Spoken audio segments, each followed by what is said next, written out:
on the ice skateobil.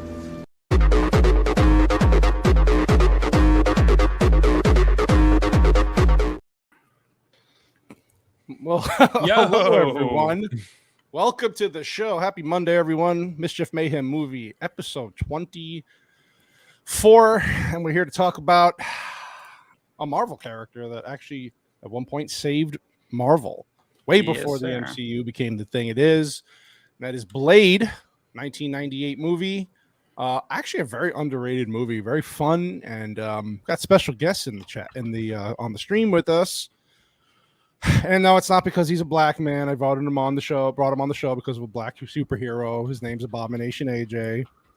And got him for a little bit before he goes on to Flash and Show. But thank you, AJ, for dropping in. How are you, sir?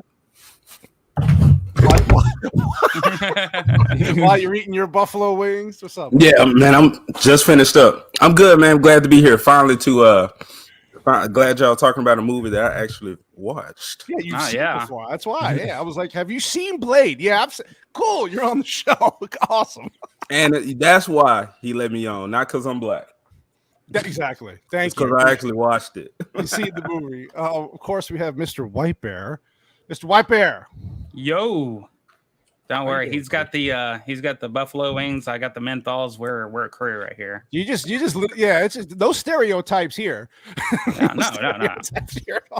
We're breaking down walls together. Breaking down walls together. I know it looks like the panel's a little out of sorts right now. It's not true. We got Vex's husband, Sharpie, filling in temporarily. Poor Vex has been driving from Canada to Florida for like 2-3 days.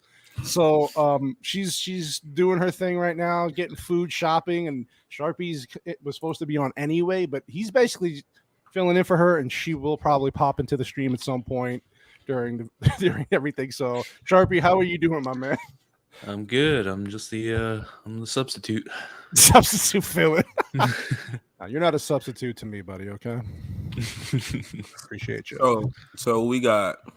Because I know you Italians, y'all kind of get upset when I call y'all white people. So, well, I mean, but for the sake of what we see, Vic's not here, but we got a brown person to fill the spot. Right. Copa's not here. Copa's not here tonight. Sharpie, you're gonna have to. I'm Italian honky. There He's you Italian honky. See. Yeah, Copa's on baby duty. Poor guy has not slept at all, really much since the weekend. So. I don't blame the man. I've been there. I know exactly how that feels. But yeah, his wife, lovely wife, Jana, is in the chat. Thank you for joining, Jana. I do appreciate you. Hope everything's good with the family. Real quick, while we're getting everything set up, we'll just address the chat real quick, and then we'll get started. Let's see. Jacob, my man, Jacob, thank you for joining. Hey, love it. Thank you always for joining the show. Love it. Appreciate you very much. Thank you. Oh, she rocking the shirt on the profile pic. Mm-hmm. You like that? I like that. Yes, all the soldiers fighting against the dumb shit that's happening. We got Barry Place 28. Barry Place is awesome, man. Go check out his channel. He's got that theme park thing going, and he is a lot of fun to watch. Good stuff there. Of course, we got Mama Cannoli in the chat. Of course, got to represent the family, right? As always, and of course, like I said, we got Jana. Jana, how are ya? Thank you. Subtle Deviancy. This guy, man. This guy's crazy, but we love him anyway. He's wild on Twitter, man. Go follow him. Got some wild stuff going on there. Alucard, how you doing, buddy? Thank you for joining. And then Beard of Liberty. I'll have this streaming in the background so y'all can get to watch some, but I appreciate that, man. After the weekend's doing their own stream, of course. I think they're doing Father of the Bride 1 and 2, I believe, which I have not seen forever. But yeah, you can always check them out too. Joker Voice. This guy, man. This guy's going to be on our stream on the 5th of June, and we're actually doing the movie Joker, and Joker Voice will be dressed in full character for that stream, so be sure to drop in there. I'll have all that information coming out. I'll have both heads painted up. Both heads yeah, well, the bigger one and the smaller one. Mm-hmm. So let's say John Douglas is in the chat going the Abomination. Yeah, Abomination AJ's here, man. First time we've had him on our Monday show because, like he said, he's actually seen a movie we're talking about. Unbelievable. Yeah, we got to get you educated on some movies, man. God. Oh, he's muted. He's muted. Like he'd never done a show before. He doesn't want us to hear him crunching away his damn chicken. I'm done with chicken. That's Devour. I was saying, I was checking out the Cable Guy stream, and that's a movie I had actually seen, but I enjoyed. That's true. Yeah, Good point. We're not talking about that, but all right, good point. All right, well, here, we might as well get into it. So let's get this party started. Yeah, so Blade was a good movie, man. I rewatched it last night for the first time in a long time.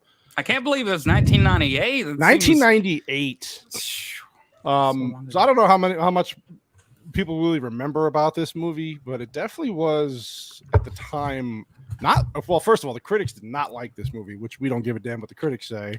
Yeah. The critics did not like it. They said it was disjointed, it was boring. I don't know where they get that from, and not a good intro into the character for the from the comic. And I'm like, I don't know what movie they were watching. I'm not saying it's perfect. Yeah, it's one of the most easily digestible intros to the character. I mean, if you go back to like the comic books, this is definitely kind of different, but it's good for intro to Marvel at the time.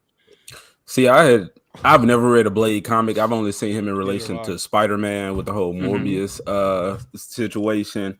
But also, I was at kindergarten when this movie came out. God damn, man. Yeah, my dad. You were a baby. My dad had me in the movie theater, and I was watching him just hyped about this movie. Dolph Lundgren, 1989. Yeah, that was a good movie too, man. Old school. Yeah, Stephen Dorff was great in this movie. The villain was good. Oh, dude, yeah.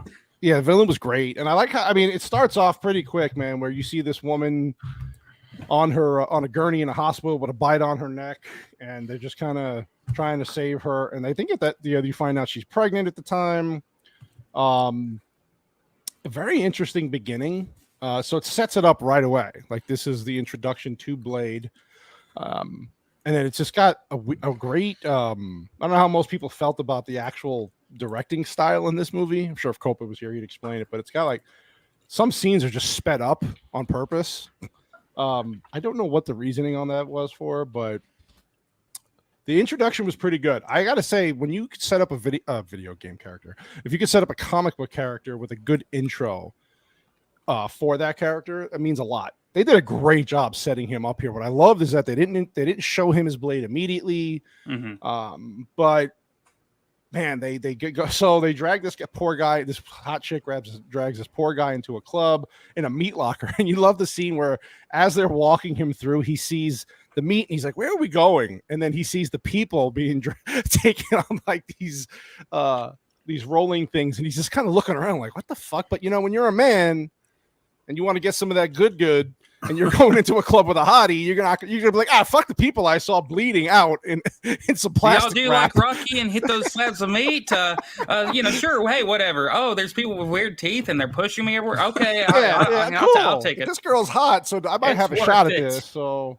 yeah, I don't know, AJ. What do you think about that, man? Would you follow a chick like that into a meat locker like that? Like, oh heck no. But like you said, man, when you're trying to get that good, he probably just thought they was on the good stuff. They fell, hit their heads. All right, get them out of here. More room for the rest of us. Probably right. You're probably right. Yeah. So obviously you got the introduction to the music that was being played at the beginning when I showed that little mini trailer, and then this starts off like I said, man. So he's in here, he's getting ignored. Oh, there's a little something for you. He's getting ignored by all the women finally. Then he feels the blood dripping on him, and then obviously the bloodbath happens, and you're like, oh shit, this guy's screwed. And then the music hits, The music hits even harder. Jam. And then look at these dudes' faces, man. Like they're just all into it. They're entranced. They're bloody. I just wonder how they got that. That's a lot of blood to collect. I guess they're getting it all from cows or whatever meat slabs just or whatever's going on. But like, beings. I'd hate to be the repair tech who had to fix all the scabs. That's a lot of scabbing. It's pretty bad. Yeah. Hey, Zax. What's up, Zax? Thanks for joining, my man. Man, you got our whole crew in here. Yeah, so this is what I mean about a good introduction, because they set this up well. So you have obviously the bad guys who are going to sacrifice this idiot, and then you have the cool thing I like about this when you can feel the main guy's presence throughout the whole beginning of the movie without him even showing up. You're just waiting for it to happen. Where is Blade going to show up? That's where. That's kind of a good intro instead of having to start out a movie with, from all the way in the 1960s or, and then showing him growing up and showing his challenges and getting trained by so-and-so. And then, all the way to this point. No, it just goes basically right after that one quick scene into, action.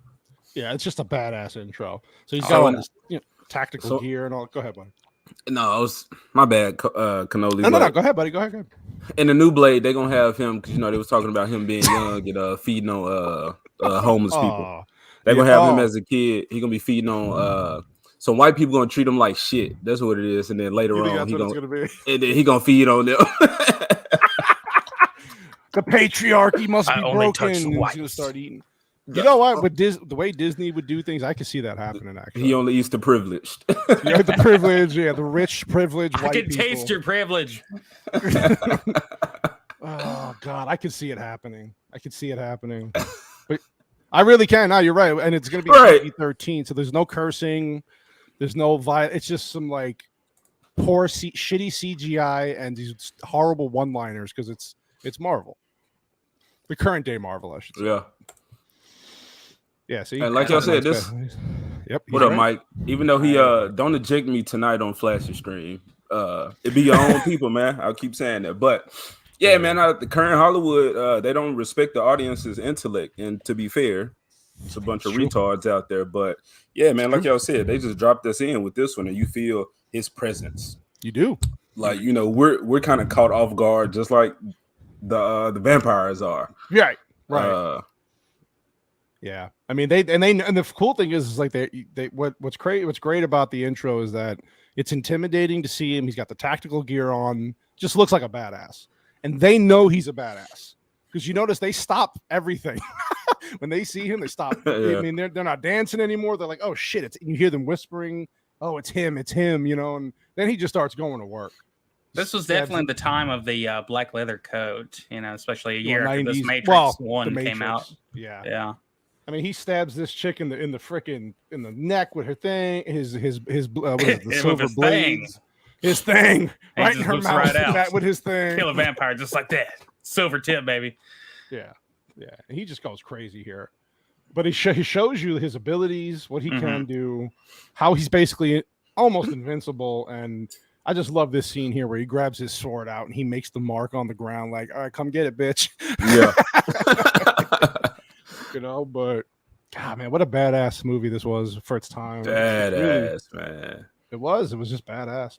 And then he should, the good use of lighting on him, and and then this guy throughout the whole movie just keeps getting his ass kicked. Crap, who is that guy? He's the actor. Let me see if I can pull it up real quick. The actor's been in a lot of other stuff.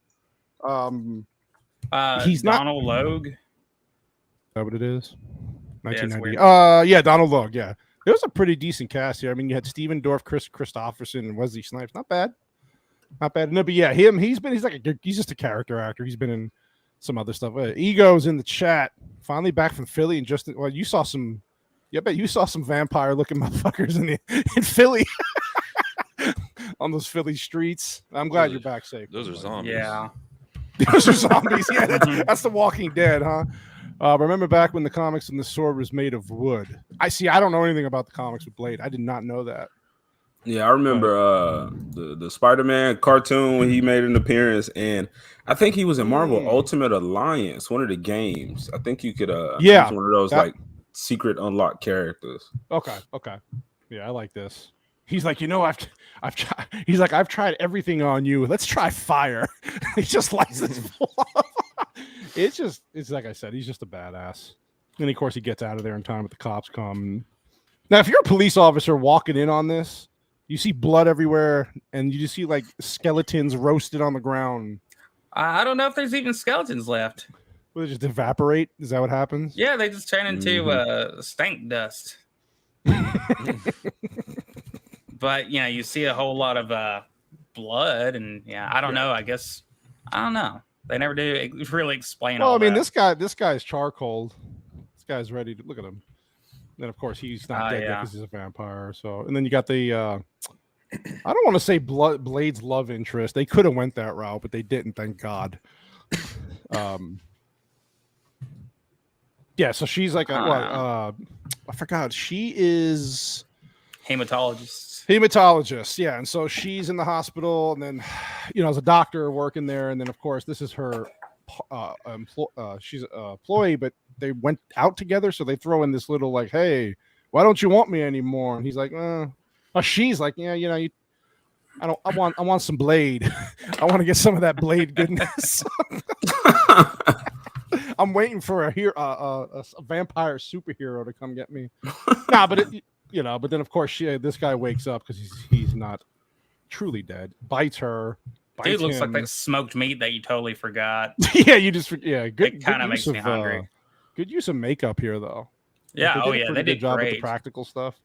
I honestly believe he's extra crispy. What about you, AJ? Would you bite her, AJ? What do you mean?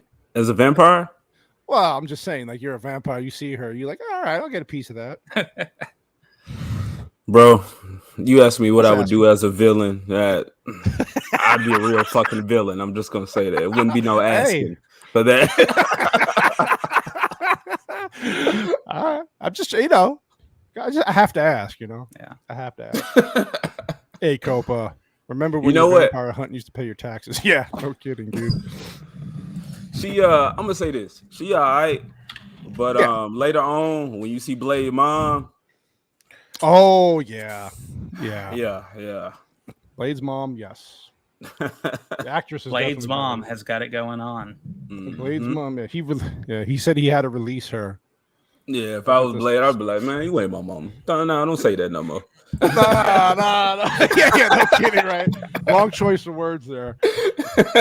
Yeah, you just see this fool run off and then get into the hot. Yeah, so basically he's left. Now the funny thing is that he sees her laying there, and of course he has flashbacks of his mom when she got bit. Yeah, thank God she wasn't freaking white. She'd be dead as crap. She'd not be anywhere in this movie. If she was just a ginger, he'd be like, nah, fuck your ass, you crazy. Yeah, a white ginger person. Like, all right, bitch, you're gonna just bleed out here. I'm good. Later, Gator. No. But so obviously he saves her because he feels guilty about what happened to his mom, and he's like, all right, there's a nice little tie in there. That nice little moment. Because even Whistler, when he goes back to and he meets Whistler for the first, we meet Whistler. He's like, why did you bring her here? And he really doesn't say anything, but we know, as the audience, we know why. Look at these fools trying to shoot him. Didn't he just jump off of a roof on top of to another roof, and he threw her onto the roof? Like he just took her and chucked her. Roof. He just chucks her like across. I thought okay, did I not see something? Like, was there not like a mattress set aside, or was there something? Yeah, they had planned. He just chucked her. He threw her like a football and said, "You're done." Look, that's. Yeah, he was spot on, man. Yeah, he's got. Well, that is where you learn he has his super strength. He's got super strength, but she doesn't. She's just got chucked. She's not. She ain't got no healing factor. Foosball. Yeah. She's like, oh, my shoulder's out of place, and then he pops it back in place. It's like, you would have like gravel stuck in the side of your face. It wouldn't look so pretty. Well, she's got a nice vampire bite on her neck though. Got a sick ass car though. He fixed the arms. My bad. Yeah, my bad. Sorry. So he takes his badass car, and you find out he goes to his lair here with a Whistler. Kris Kristofferson is Whistler, man. That was pretty wild to see him in this role. Yeah, I liked it. Yeah, he's good. He played him well. I don't know how accurate it is to the comic, but it fits. Yeah, I'm not even gonna get into that, but it fits. That's why go back. Oh, my bad. Oh, he's one. So that's why Blade saved her right there. There we go, right there. Oh, because of that booty. That boot thing. It's like, I'm gonna bite into that later. Hey, have you ever seen a doctor on shift wearing high heels? No. Okay. Bite to the Georgia Peach. This is Blade. You do what you want. Yeah. Was that a bullet in his vest too? I never even noticed that before. Yeah, he was getting shot up. Oh, that's right, in the club. Yeah. Well, the police just did. Oh, that's true. They were shooting at him while he was trying to get away. Were they shooting him because he was, snatching a woman, or because he was black? I don't know. these days, who knows? Back in '98, I don't know if they were doing that, but well, they shot at him with her in his arms, so it was definitely they were going for it because they were both black. They were like, "Take them both down; it doesn't matter anymore." He's grabbed one of their own. Swap. Oh, it's a '68 Charger with hydraulics. That's the Blake. Jesus, it's a sick ass car, man. Mike said it's a reverse race swap, by the way. So yeah, that's what Mike said. Yeah. Who, Whistler? Was Whistler really not? No, I thought. Yeah, who are you talking about? Who you talking? Yeah. Oh, AJ kind of looks like Wesley Snipes if he couldn't fight. Bro, come on, man, leave the man alone. Yeah, he doesn't bro. need to fight. He has the dogs constantly. Yeah, he's got trained dogs. Black werewolf, bro. That's what you're gonna get from me. I'm gonna play my character in my live action adaptation. Yeah. There you go. Yeah, so Whistler's trying to give her like an anecdote here or something, or garlic or some. Yeah, he's giving her some garlic. Garlic. He looked right at her neck and he goes, "Needs more garlic." Garlic. Yeah, that was an Italian man. Like, hey, here's some garlic. Put some garlic on it and make it better. Everything garlic makes everything better. Sprinkle some oregano on her too. Yeah, this is where we first introduced to the Council of Vampires. I know there's a name they gave them in the movie. I forgot what it was, but it's always like every time these people are around, it's always this dark, sinister room and just shitty lighting, which I guess makes sense because they're vampires. But these are the people that run the show, basically. And every race is every race and nationality is represented here. AJ, do you feel represent? You see yourself in this council right here? You feel represented? Not in relation to what Nas said, but yeah, bro, Blade on the screen. Wesley Snipes. He's representing supernaturals. He hate vampires just like me. So that's true. That's my man right there. He fighting it. I mean, you gotta say, it was 1998, and it was first. How many other black superhero films were out there at the time? Yeah, besides like Meteor Man. We had Meteor Man. Oh, Meteor. That's right. We had Meteor Man. We did have Meteor Man. Yeah. And then we were introduced to Stephen Dorff's character, Frost, Deacon Frost. He actually played a pretty good role. He was a good villain in this. Yeah. But Deacon Frost was in here. And Deacon Frost is that typical rebel, right? He doesn't want to go with the flow with the higher ups say. So he was like woke before it was woke, as far as like fuck the authority. I'm gonna do it my way. John Fetterman all dressed down for the meeting, like. Yeah, I'm just gonna come in here with my camo shorts and like be with all these stuck up people. That typical 90s. I don't give a shit. I'm just gonna walk out of bed, get dressed, and think I'm in charge, kind of thing. Look, I like what Subtle Deviancy said. As a kid, seeing a black vampire changed my life. I feel that because if I wouldn't have saw Blade as a 5-year-old with my father, who knows what piece of shit I would have turned into. Yeah. Oh, hi, Vex. I agree with you there, buddy. I agree with you there. I can understand that. Unlike Man of Steel, as we fans understood what the director was doing. Yes. Don't even get started on that. So Deacon Frost basically is just like, your ways are so understand though. So in this universe, there's full breed vampires and then like half breeds, basically like the ones that were born vampires, and then Deacon Frost is one that turned. He was bitten when he was younger, and he turned into a vampire. So they don't really respect that half breed shit. Yeah. It's just, I guess he's got a lot of pull for, what he's done so far. For what he's done, yeah. So he just wants to be on the council. Right. Yeah, but council's like, sorry, go ahead, AJ. No. I was just saying, but he's on the council, so I don't think the movie explained that. I don't think it needed to.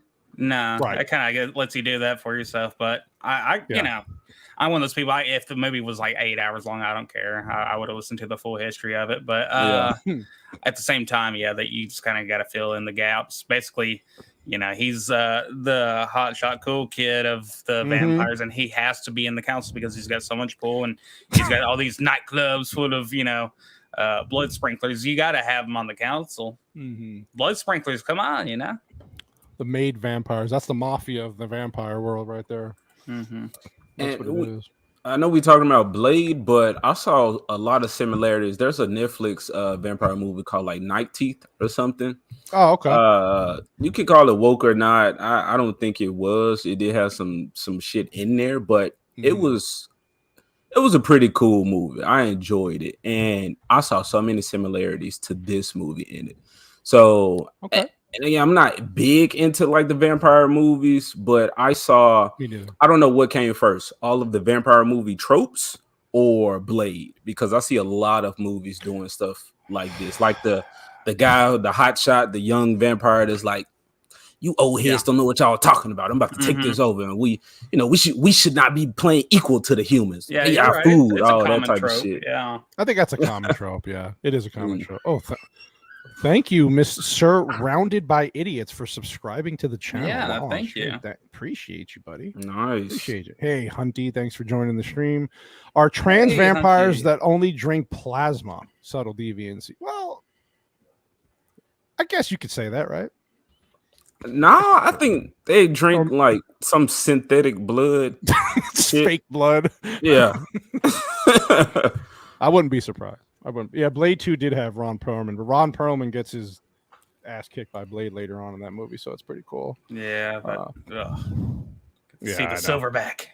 The silverback. Yeah, so basically the doctor wakes up after getting her garlic injection, you know what I mean? And then she wants to play with Blade's sword. There's a euphemism here, isn't there? She wants to touch Blade's sword. I mean, I'm just saying. Yes, Blade did. Yeah, that was the only good thing about Blade Trinity. But other than that, that movie was crap. Well, I gotta watch it. I haven't seen it all third the way one. through. You never seen the third one? I haven't seen it all the way through, and I don't know why. You're not missing much, unfortunately. I don't know. You might be one of those with your fucking take on movie. You might actually think it's the greatest movie of all time. Yeah, you'd be like, oh, knowing I love you, it. I mean, I love it. It's like, man, well, you guys are crazy. This movie's great. Like, Jesus Christ, AJ. It's amazing. I respect you missed the part where the sword goes. It springs out its little blade. Yeah, so it has its thing pop out the timer is lasting forever, and you can hear it. You can audibly hear it. Like if you pick up something and starts going like that, and I'd probably just like drop that crap. But anyway, whatever.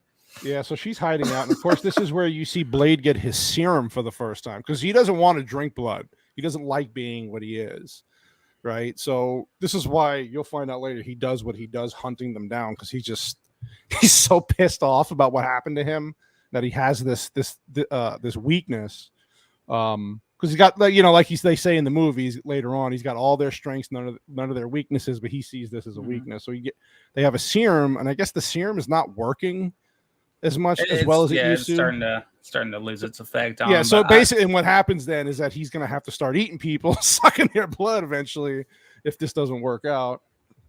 AJ's like, I whoop his ass. I'm a werewolf.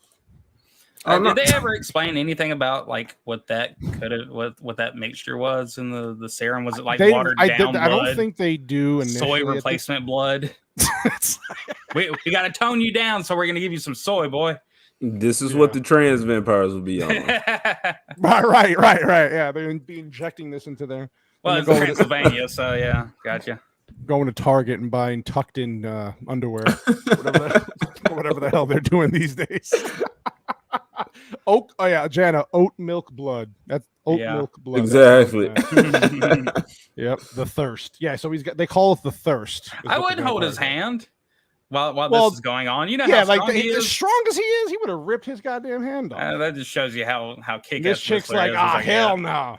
She's like, y'all are shooting up over here. This dude's taking drugs. I'm done. Yeah. Got some old white guy and a black guy, and he's really beefed up. You know, I do like the scene where Whistler confronts her, and I like how Blade just comes out of nowhere from behind. You don't even hear him. You just see him jump down with no sound. I was like, okay, that's kind of a high T move right there. Cut off the audio. Yeah. This is what Robert Pattinson's Batman was trying to be. Yeah. Well, but you could hear that full clumping around. Exactly. Like for the intro of that movie, okay, I'll give you that. But the rest of the movie, he's Batman, man, hide in the shadows. But yeah, I mean, Whistler's kind of a badass. You can see he's been with. obviously he's been with Blade for a long time. He's been through some shit. And then this is where the typical, like you said, tropes for the vampire stuff comes in. They're allergic to silver, sunlight, whatever.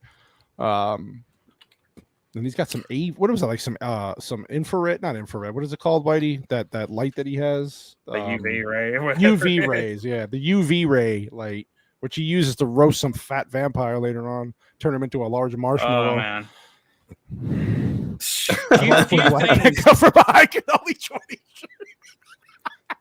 Thank you, Zach. That's my slogan. I'm running with it. Few things can make me sick, but that one scene with Pearl is. Oh, it was bad. Yeah, I had a pretty hard time watching it. I was like, oh my God. And I was eating chicken wings earlier too when I was watching it. I was like, extra crispy. Yep. Batman versus Blade. I mean, I would probably think Batman or Blade's got Batman would have a UV bomb that would just evaporate him. He's not he doesn't have a problem with light, so I don't know. Yeah, and then this is that part where Whistler's basically telling her, listen, you're probably going to turn. So what I would do is I'd get a gun and just basically shoot yourself because it's better than becoming a vampire. And when you turn, your ass is just one of them. We coming for you. Blade's going to be coming there jamming that sword somewhere. It ain't going to be pretty. And then, of course, he gives her, what does he call it? The vampire mace. Vampire mace. Basically, it's essence of garlic. Yeah, it's like he got some garlic and some silver nitrate in there. Vampires don't like it. They get sprayed and they're like, oh my God. Look at her face. She's like, God damn, you white man, tell me what to do. I'm an independent hematologist, damn it. My body, my choice. I ain't injecting this shit in me. You do what you got to do. Vampire. Yeah, and then of course you see. So they go the head. I don't forget what the fuck this guy's name is, but the head guy who runs the vampire mafia. Jeff sees Deacon Frost trying to find a code or he's trying to break a code for something. Yeah, right? You don't know what the fuck it is. Well, he comes in and smacks Stephen Dorff. And he's like, "Yeah, you're a bitch," and he's like, "Nah, you're a bitch." And then they start making out vampire. Yeah, you see how he's grabbing his mouth. He's like, "Oh, yeah, you have soft skin." Now, if this was that dude always plays a bad guy too. He does. But if this was a current day Blade movie, AJ's right. This is where they'd make them two be doing some. We used to have sex, but now we cannot have sex because we used to be lovers. I know you used to be my lover, but I can't anymore. I can't your scabs, suck your blood anymore. And that's one thing that I hate about vampires, man. They always doing some weird sexual. That is true. That is very true. Yeah, a lot of times it's relate gay them shit. to that, to at least sexuality. It's always going to be involved, and nowadays, Yeah, well, Italian vampires, use garlic and oregano, like Whitey said. For everything. They keep that stuff hanging in their house, so that way, Yeah, and he even tells her here, whoever you see, they basically before this, they said they control everything. They're everywhere. You got to watch out for them. So when she's trying to go home, she smoked some weed earlier, so now she's paranoid about everybody. Everybody's vampire. She's hungry and paranoid. But he sees the girl and the guy here with the symbol on their back of the neck and that, which is Deacon Frost's symbol, so you can see it there. Of course, she's cautious right away, but and I like how she turns around to the guy and he's like, "How you doing?" It's like, if that fucking dude, I saw that dude. How you doing? Yeah, how you doing? How you doing? He pulls a Joey on her. Yeah, man, if I was putting marks on my underlings' necks, I'd draw a dick on there. Yeah. No, you draw the dick on the ones that think that they with you, but you like. Yeah. You're part of the club. Here's the bone. Exactly. Yeah, I like how she gets into her apartment and this fucking police officer shows up out of nowhere. Yeah. Wait, what is this? Modern? Yeah, you're right. One of them would be wearing a Magda. Yeah. That is so fucking true. Yeah, so she looks pretty good there, actually. She's like, a white cop in my house? Uh-oh. I don't know what you're doing here, Officer Krieger. Yeah, Krieger. Yeah. But you better I get out. This, though. This was cool. So she sprays him with garlic. Nothing happens. And he's like, what the fuck is that? Are we about to cook something? And I love it how like the next scene turns around. You can't see it here, but like out of nowhere, you just see look Blade at that standing bottom behind him. lip. Yeah, okay. he's like, yeah, no. Take a look at that. His bottom lip is like went all the way up. His I don't know what kind of blur that is, but oh man, that's like that's pretty bad. Okay, yeah, that's fighting moves. It's a badass scene though. He just starts beating the living shit. Oh yeah, and it's hilarious too. Yeah, and he's like, "You." What was the line he said? She says, "Oh, you use me as bait," and he's like, something like, "Get used to it or deal with it or some shit." Yeah, get over it. Kind of like, suck my ass, suck my blade, bitch. But yeah, he's like, "Well, I'm not a vampire," Officer Krieger says, and then I'm glad I'm not tipsy tonight. I'd have to be thrown in jail. Damn, Hunty, what are you doing out there? Kicking some suckhead ass. Sometimes some of our fans scare me, man. You ever like AJ? You ever watch your chat on Saturday and go, man, some of these people, I don't know, man. If I do, I'm not going to admit to it right now. That's a good point. No, we love you all. Yeah. So basically he's a servant. He's a he's trying to become a vampire. Yeah, he wants to become a vampire and all that, so he has to do his bidding. So this part did annoy me because I don't want to say she was being a typical woman. She was being a typical woman in the movie. I'll say that. And she was just like, "Oh, you beating him too hard. Oh, you gonna rob him?" He's like, "Look, bitch, we don't get paid for this. How do you think we fund this project? We ain't the March Dimes." So later, like during this scene, I think once he like kind of gets away, he was like, "All right, you gonna learn. You gonna have to pull the trigger sometime. Like this sweet life you think it is." This shit ain't that. So I like that my issues with the movie were kind of addressed. They were supposed to be there. Like when he tells her like lay low, but he drops her off in the middle of fucking human traffic everywhere in this loud ass car, but you didn't realize it was to follow the people who was following her. So Right. Yeah. That kind of got answered. And, her education on, the reality, the gravity of the situation was addressed pretty soon, or pretty quick and all that. So that's AJ's right. Yeah. See, he even tells her here, "Oh, nothing's wrong with it, Nos. You better wake up, sunshine." Yeah, you better wake up if you want to survive. Yeah. Yeah. I like his little snarl there. He's like, "Listen, woman." And this is some, I think when you got movies like this, like let's say the best other example would probably be like a superhero movie or some alien movie where the person got some weird ass costume and makeup. You can tell when the actor like really believes it, and it's like, I'm going to play this character no matter how ridiculous it is. Yeah. He leaned into badass vampire. Yeah. He probably sucked a few things during the making of this film. God damn. I saw him in a dress, man. Don't say that. This is my representation right here. No, but I'm serious. He probably got like creepy on the set, like sneaking up on people and being like, "What? I'm just here eating Cheetos. I'm bleeding. Stop looking at me." Yeah. So they basically wait for the cop to come back to his car. And I love that. Like, I like how the girl's like, "Oh, nobody's that stupid." And he's like, "Okay." And then the cop comes right back, grabs his police car. This part's pretty cool. He's gearing up and he gets his fucking sword out and he's like, "Okay, I'm ready to go. Ready to go." They're going to the club. You know how to use free for a buck. Free for a buck. That's how you know it's 1998. Yeah, there we go. I've never given any less than $5 for a buck. Yeah. He gives her the gun. I like this part too. This part when the guy's like, "You have an invitation." He just takes his glasses off real slow. He just smiles. I like how he just like subtly hands her the glasses. Like, okay, he's gonna kick this dude's ass. It just beats the shit out of him right through the glass. Yeah.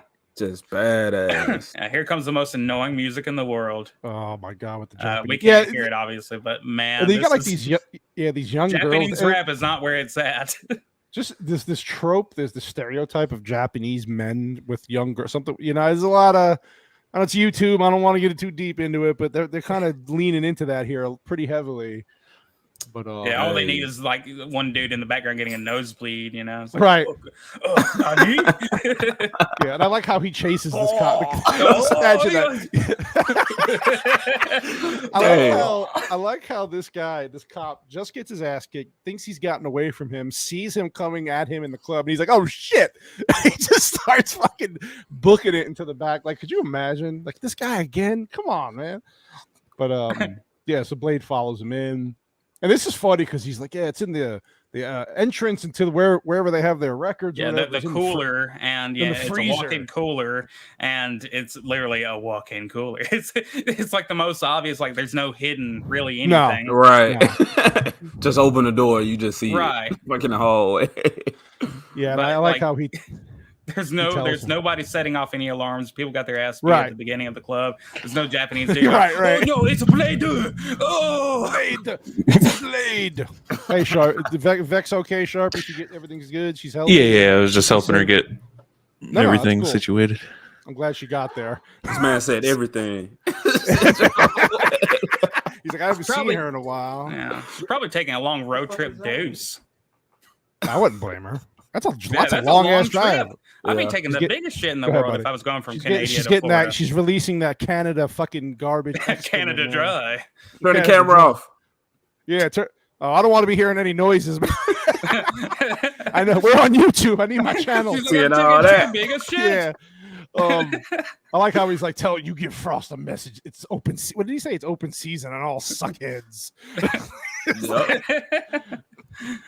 And then I like how she does do a woman thing here, though. Again, AJ, you're right. Like, she looks at him like, "What? Did you have to kind of kick the shit out of this dude again?" It's like this dude tried to kill you. You. She goes, you know he the police, right? You know he the police, right? You know what they're gonna do to us? This is how we die. Yeah. Not afraid of the vampires, afraid of the freaking police. And then, of course, you get to really okay. So they try to hide this here, the fact that it was Blade's mom later on, but of course but like they didn't do a great job, because if you're really paying attention to the scene, I wake up out of bed every morning, dude. And they sleep in like some weird, it's like a coffin, right? But it comes down and just totally closes them in. And then look at this. Look at the white boy getting some of that though. That's crazy. Somebody took that Black Queen. Turn that Black Queen. AJ's watching this going, God damn it. White privileged vampires taking over. Bullshit. It's bullshit. But yeah, so he's looking at this like blood. So you find out later what this is, but I'm sitting there like the first time I watched this, like, what the fuck? First of all, it's really bad 1998 graphics on a computer. Yeah, imagine somebody's out there and they had to, imagine a graphic user interface to make, something to, represent that, not knowing exactly what the thing would be one day. Right. But, they definitely knew that they need to have little figures that drop down, it is what it is, Man, this looks spot on. Perfect. Exactly. Yeah, that's exactly what we needed. Great job. Yeah, and then of course you got Frost talking to his girlfriend here, or whatever the fuck, and then the cops bitching like, "Oh, Blade followed me." And even from the first time you saw this, you knew this dude was not going to make it out of here, obviously. But I don't know. But this whole scene made me want rubber ducks so bad. Oh, because they're in the pool. Yeah, there's like freaking that edge side pool there. It's got rubber duckies in there, and one of them squeaked. These fucking vampires are crazy, man. They're all licking the blood off each other. Yeah. I did not like that scene. It is a rubber duck. He doesn't really actually like drink any of the blood. I mean, like, no, he could have got more than 3 ounces. Everything else is spilling out. I guess he's just like, I topped off earlier. I'm fine, but Yeah, he left there for the other ones under him. Well, in the pool.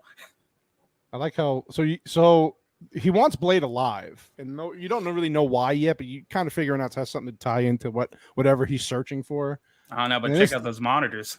Yeah, look at that shit, dude. I saw this come up. I was like, man, back in '98, if you're watching, you're like, man, this guy's got the best shit. That fat bastard is set up. Yeah, all these monitors, and like, God, man, looking back, it's like, God. And then, I don't know, he's watching like a cooking show, like Pearl's watching a cooking show, and then he's got some. So I don't know what the fuck he's doing here. He is fat, so I'm right here. You don't have to talk about me like that. I'm sorry, Sharpie. God damn it. So bro got we thought the mic was booty up. Yeah. And I like how Pearl's like, "Oh, Blade's here. He's gonna kill me." And Frost is like, "You're gonna fucking die. At least die with some dignity, you fat piece of shit." Yeah. Look at that. Look at that. That's pretty good for 98. That's pretty good webcam right there, though. This gave so much inspiration to young people, though. Like, imagine, young AJ getting to see this, in the theater. Imagine a young Lizzo getting to see Pearl here. I mean, this is beautiful. This is the representation we needed. She's represented. Yeah. She's like, I could be that big one someday. I could be that one. Yeah, and I like how Pearl, when he first meets Blade, he just lets out a big fucking gasser. Like, did you notice? Did you catch that first? I was like, I don't remember that. You scared the shit out of him. Scared the shit out. Yeah, he was like, "Oh shit!" I love this one. So they got the UV light, and you're like, you may walk out of here with a tan if you don't tell me what this is. It's like, oh god. And of course, she lets it go, man. She lets him have it, and she's pissed. See, this is where it's weird, though. AJ's got a point here. She was pissed at him for beating up the other dude who was basically trying to kill her, trying to become a vampire. Fatties. But yet, this guy, whatever the fuck it is, she just lets loose on this dude with that UV light. Okay, dude, he like shat himself right when they came in, and then fat people doing fat people shit, and he has obviously no tan, doesn't get out anymore. Times is hard. But she doesn't like the fatties, and she doesn't like that. She doesn't like it. So I can't really blame her. But I was also eating right when I was watching this, and I was like, man, and every bite got a little bit worse. I still ate it all, but of course. So I will say it to be serious though that Pearl, which I thought this was a guy, I still think it's a guy, but. Because of how fat it is, it doesn't look human anymore. So it'll be easier for a person to let loose and just do whatever the fuck ever to this thing. Because they don't see it as an actual person. Yeah. So it's like that whole what is my 1,000-pound life? Yeah. Look, guys, it's 9. I gotta fucking go. I don't want to. We're having fun. Shout out what you got to shout out. You got some stuff coming up before you go? Man, I don't get. Subscribe to the channel, do that, and we'll see what happens. Follow. His information's in the description. You can follow him. Thanks for coming on, AJ, man. Appreciate it. Yeah, appreciate it, dude. Look, man, depending on how early I get kicked from the stream, ejected, I might be back over here. All right, well, you got the link, dude. We'll be here. Yeah, Mike has bad knees. Don't play. Don't do it. Because this man paid $10 to get me ejected from the stream, so we'll see what happens. Hey, we need AJ back. Hey, I was gonna say, what if I go anonymous and just get you ejected to come back? They just gonna kick my ass out. It is what it is. All right, so I gotta go. All right, go ahead, buddy. All right, man. Be careful. All right, it's fun, man. I'm gonna still have y'all. We'll do it again. Yes, sir. Thanks, all right, buddy. Peace. Yeah. Right. Sharpie's like, now I can finally talk. God damn. Oh yeah, Sharpie's a super talkative guy. He was being restrained. Man of many words. Yeah, it's all right, man. It's all right. So she just let the machine on. Look at that. Oh my! Honey Boo Boo. Looks like he's a burnt marshmallow at this point. Now was I like his face. Girl? I think so. I like his face though. He looks at her like, God damn. What did you do here? Oh, that was pretty goddamn funny. The fat guy is cool as shit, living the dream, eating as many Lindors as he wants. Hats off, you fat man. Thanks, Stovepipe. Yeah, I don't know if he was living the dream until he got burnt to a crisp. Yeah. Oh, so this is where they go through he blows up the door. They go through like these weird vampire archives. And this good old vampire archives. Yeah, and then of course, like they find him. So there's a little girl who kind of hides, and she's like, whimpering and kind of just doing that typical like, I'm a young girl, please save me thing. And then she's like an actual vampire supposedly because she was with them earlier on in Frost's apartment. Yeah. And yeah, he's a s'more. He's like Pearl became a s'more. Yeah. That part. Yeah, that was good. It was a good scene. And then this part, like the girl starts kicking. Yeah, she starts whooping his ass a little bit. And they're like doing this shit right here in the archive of important texts. I guess Frost's men wouldn't really give a damn about the history of the vampires or whatever. And this has all been digitally scanned, I'm guessing. So that's why that's why they're just willy nilly, running into all these, cases and all that crap, and fine with it happening and fighting here in the first place. But that's pretty weird. He actually hits the little girl, which was funny. He just straight punches her. Yeah, well, she was a vampire, man. Yeah, she's a bad guy. She had it coming. Yeah, she had it coming. Fuck them kids. Yeah, fuck those kids. Fuck them. Fucking vampire kids. Little scabs. Yeah, so they basically capture him, right? They and I like how this guy here thinks he's a badass because he starts trying to put highest level of Here you go. He starts trying to punch him, and Blade's just staring at him like, is that all you got? Yeah, he gave him one good punch in the face. That was about it. Yeah, he punched him in the chest and his body armor, and he's like, he did have some humor right here. He pulled off his glove and he goes, look at my hand. It's coming back on. He goes, think I'll ever play the piano again? I thought that was pretty funny. That was pretty funny. It was pretty funny. Yeah. And then this guy tries to grab Blade's sword. And this is the weirdest sounding actor in the whole world. Yeah. Yeah, if you go back into this scene and listen to this guy, he goes, hey, look, I've got his pig sticker. He's like gutter boy over here. And then, that happens and he starts laughing about it. Like, this is funny, right? I didn't know vampires could get that high. Right. Well, maybe he had something cut off a long time ago. Why do you don't know? Maybe it was bitten off. Yeah. That would suck. Yeah, I like how he takes the metal spike out and he stabs him with the goddamn thing. This guy is he wants revenge because he's just, set him on fire, cut his hands off. He's a good looking dude, buddy, isn't that? Look at his face. Looks good. Mm-hmm. Yeah. He's getting there. Yeah, it's pretty good. And then, of course, Blade starts laughing because, he's like, what the? So then Whistler comes in, saves the day. I've expected company. This is where I wish I'll be back. He comes in and says a good one-liner right here. So that's nice. What was the line again? Somebody mentioned it was one of the best lines. Somebody stuck up and fucked you. Yeah, catch you fuckers at a bad time. All right. That was great. Yeah. And then, we can kind of. He said, I know what he said. He says, let off some steam, Bennett. And then. Let off some steam. Yeah. Wrong movie. Fucking lady. Wrong movie. Oh. She falls almost electrocutes herself on the track. She's like, God damn it. Yeah. This part was pretty cool, though. They're just jumping around, fucking avoiding trains. No homeless were harmed in the making of this movie. You're right. They were very careful about that.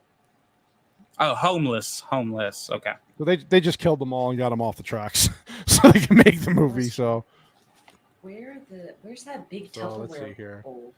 So of course, obviously, Blade's beating the shit out of people, and then I like how he grabs that same guy again. And hey, Hypnotic, what's up, buddy? Yo, Hypnotic. You ever seen Blade? You have to have seen Blade, right? So he basically takes that guy that he's been setting on fire, and he takes his face and just pushes it into the train, and then cuts his hand off again. Nice.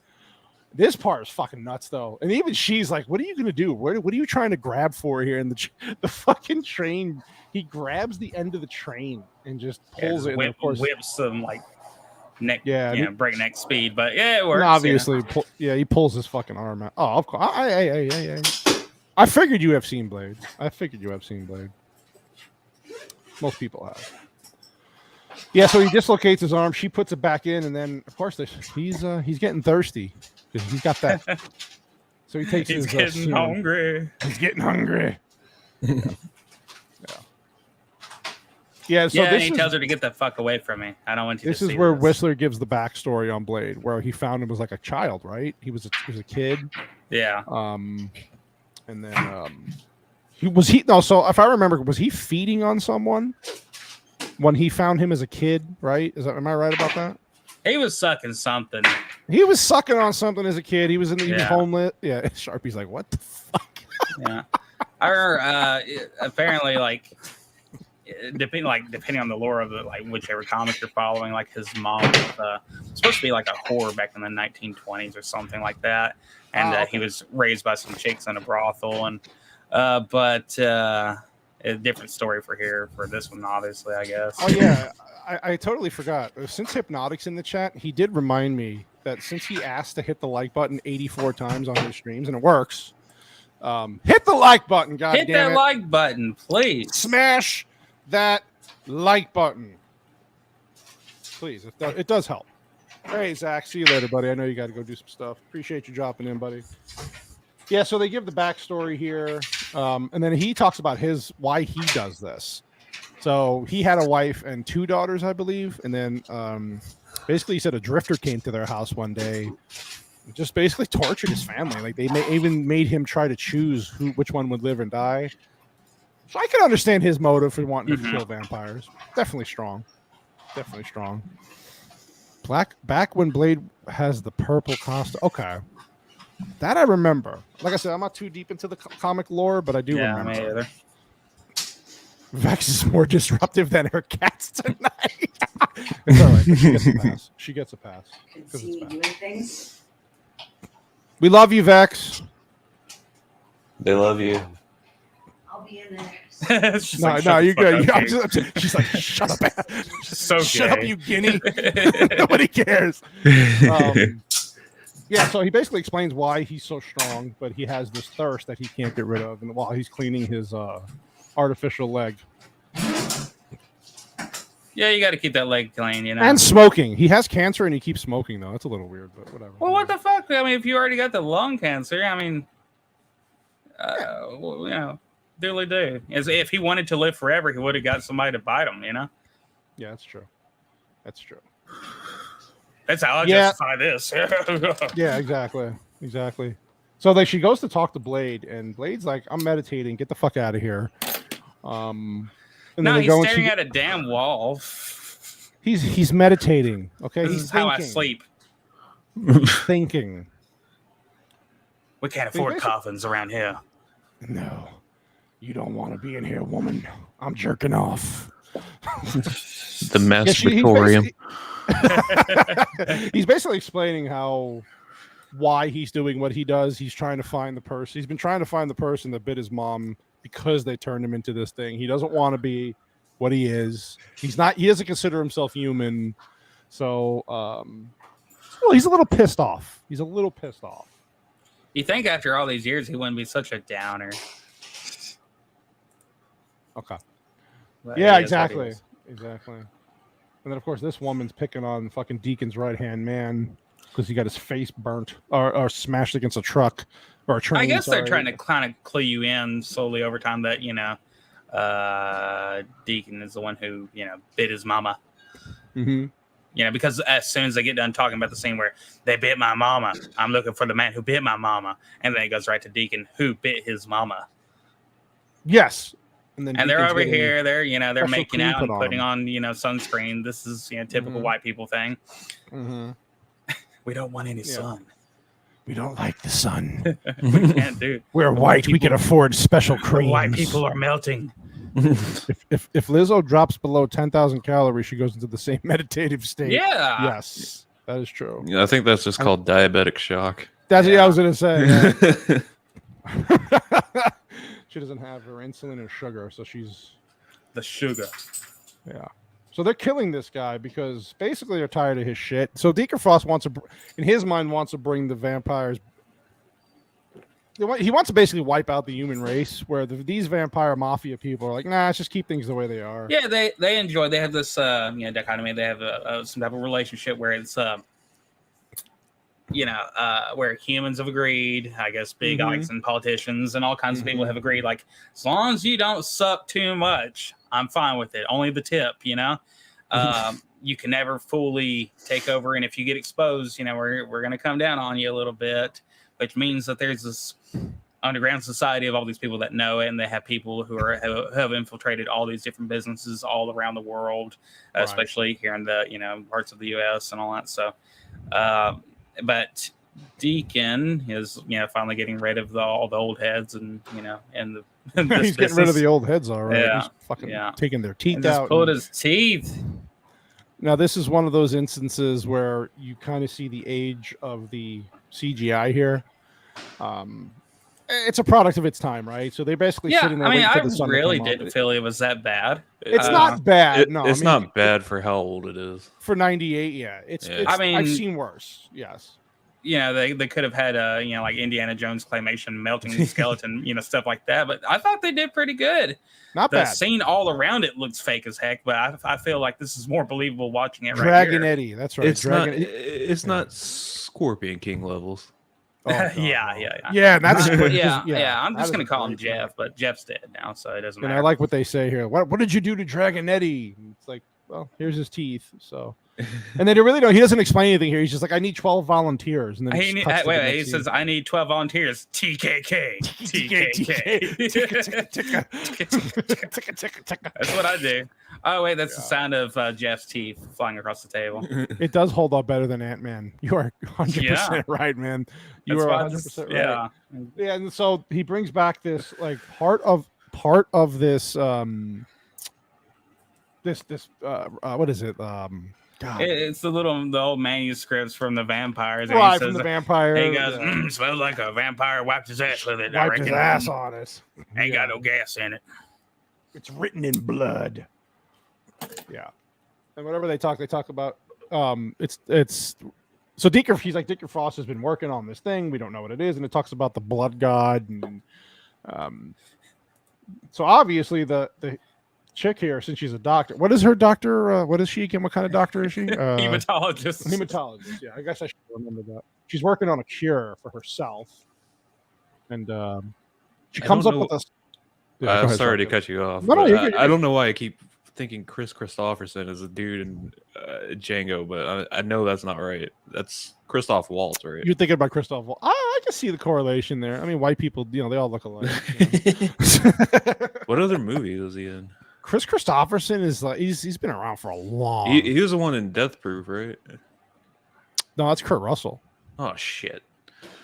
If you were to look up his old, like older movies, you'd be like, oh, maybe I've seen that before. Oh no, you're good. You're good, buddy. Thanks for dropping in, Hypnotic. Hypnotic, if you haven't subscribed to his channel, we had him on Friday on the Cannoli Connection with me and Mystica. Awesome fucking dude, man. Great content. This dude's channel is apparently 86 years old. Sorry. He's 86 years old, Kris Kristofferson? Yeah, he's still alive. He's still kicking it. Yeah. Won't be alive too long in this movie, though. Yeah, he's not looking too good these days. Oh, he's got cancer. Yeah. And I like how she's like, you have a lot of love for him. And he's like, we have an arrangement. He brings the weapons, I use. It's like, and she's like, well, you're kind of a piece of shit in so many words. You shouldn't be cold-hearted. And he was like, anticoagulant. Yeah, because it blows up the vampires, right? What she creates. Yeah, they turn into that commercial from the 90s, Gushers and all that. And it looks so horrible. I hope we get that whenever we scroll to that scene. I like this subtle. Yeah, this is what Whitey says. Yeah, he was in a lot of westerns. Like, I know more as a musician though. Yeah. Okay, that makes more sense. Yeah. So basically, she's not doing well, and he's like, "Oh, I'm really sorry, but you're basically we got to you too late, and you're gonna die, or you're gonna turn into a vampire." So, is this where he gives her a gun? No, not yet. I guess. No. That's not. That was before. This part was pretty cool. This is where he meets. So it's weird because they have this weird, crazy transition where he's walking and he just hears blade. And then you see like this weird cut. And then I guess he walks around on the street dressed like that, Yeah, with sunscreen on. Well, he's white though. No. I'm talking about Wesley Snipes. Oh yeah. No, I'm talking about Wesley Snipes. He probably does this in real life. Just walks around dressed up all white. This wouldn't be any suspicious walking around Chinatown, wherever this is in a big city. In awkward general Asian area. While you're kidnapping you kidnap a Chinese kid, which from who I don't know, but hey, you just I never he had a little bandage on his finger. Villains doing villain things. I thought vampires can't get hurt though, so like, why is he wearing a band-aid? I think somebody forgot something. a little bit of an editing issue there. Oh my! And I like how he kisses his ass in the beginning too. He's like, "Man, I'm a real fan of yours, and it's great to meet you, and I know everything about you." And it's like, Jesus Christ, Droopy. Relax. That is a good point. I forgot because it is Los Angeles, right? And that's a good point. It's a good point. Yeah, this is where he's like, you have all of our strengths, none of our weaknesses. And I like this. He said, "Now, if he said this today, just cut the Uncle Tom routine. He'd be fucking. He'd be out of Hollywood. Yeah, Uncle Tom. Or they wouldn't even just put it. Yeah. They'd put some bullshit line in there instead of that. Yeah, basically, he's just like he's basically saying the human beings are cattle. We need to control them. We need to take over fully. Why don't you join me? And I like how Blade's like, oh, you're nothing to me but another dead vampire. Pretty cool. And I like what he says. Yeah, it looks like your mascara's running. he's got the sunscreen dripping down. But yeah, he dodges bullets too, apparently. Yeah, and this is where he tells him his plan about the blood god. He knows about his plan about the blood god and how he wants to try to bring him back. And you still kind of don't know what the blood god really is, but they do kind of explain that as it goes on. Now, it was kind of wild whenever they like transitioned from just like vampires to like we're going to try to resurrect a blood god. But right, I was reading up earlier, and I didn't look this up obviously when I was a kid, but they this is coming from a comic book universe where they had other Marvel characters, but they had sorcerers and stuff like that. So they had zombies and sorcerers. So kind of makes sense. So yeah, we're in a universe where we have to be open-minded to that. This is how it is. Disbelief, yeah. Okay. I'll take your word for it, Whitey. Okay. Trust me. I like how the Chinese girl gets thrown into a hot dog stand or something, and then falls into the street, and then she gets egg roll stand actually. Oh, I'm sorry, racist. Yeah, they yeah. Tampax, the blood god. That's subtle. Yeah, then he saves her. So I like how she finds a cure within like 32 minutes after he tells her she's gonna die. And I like how they're using like college grade, microscopes here.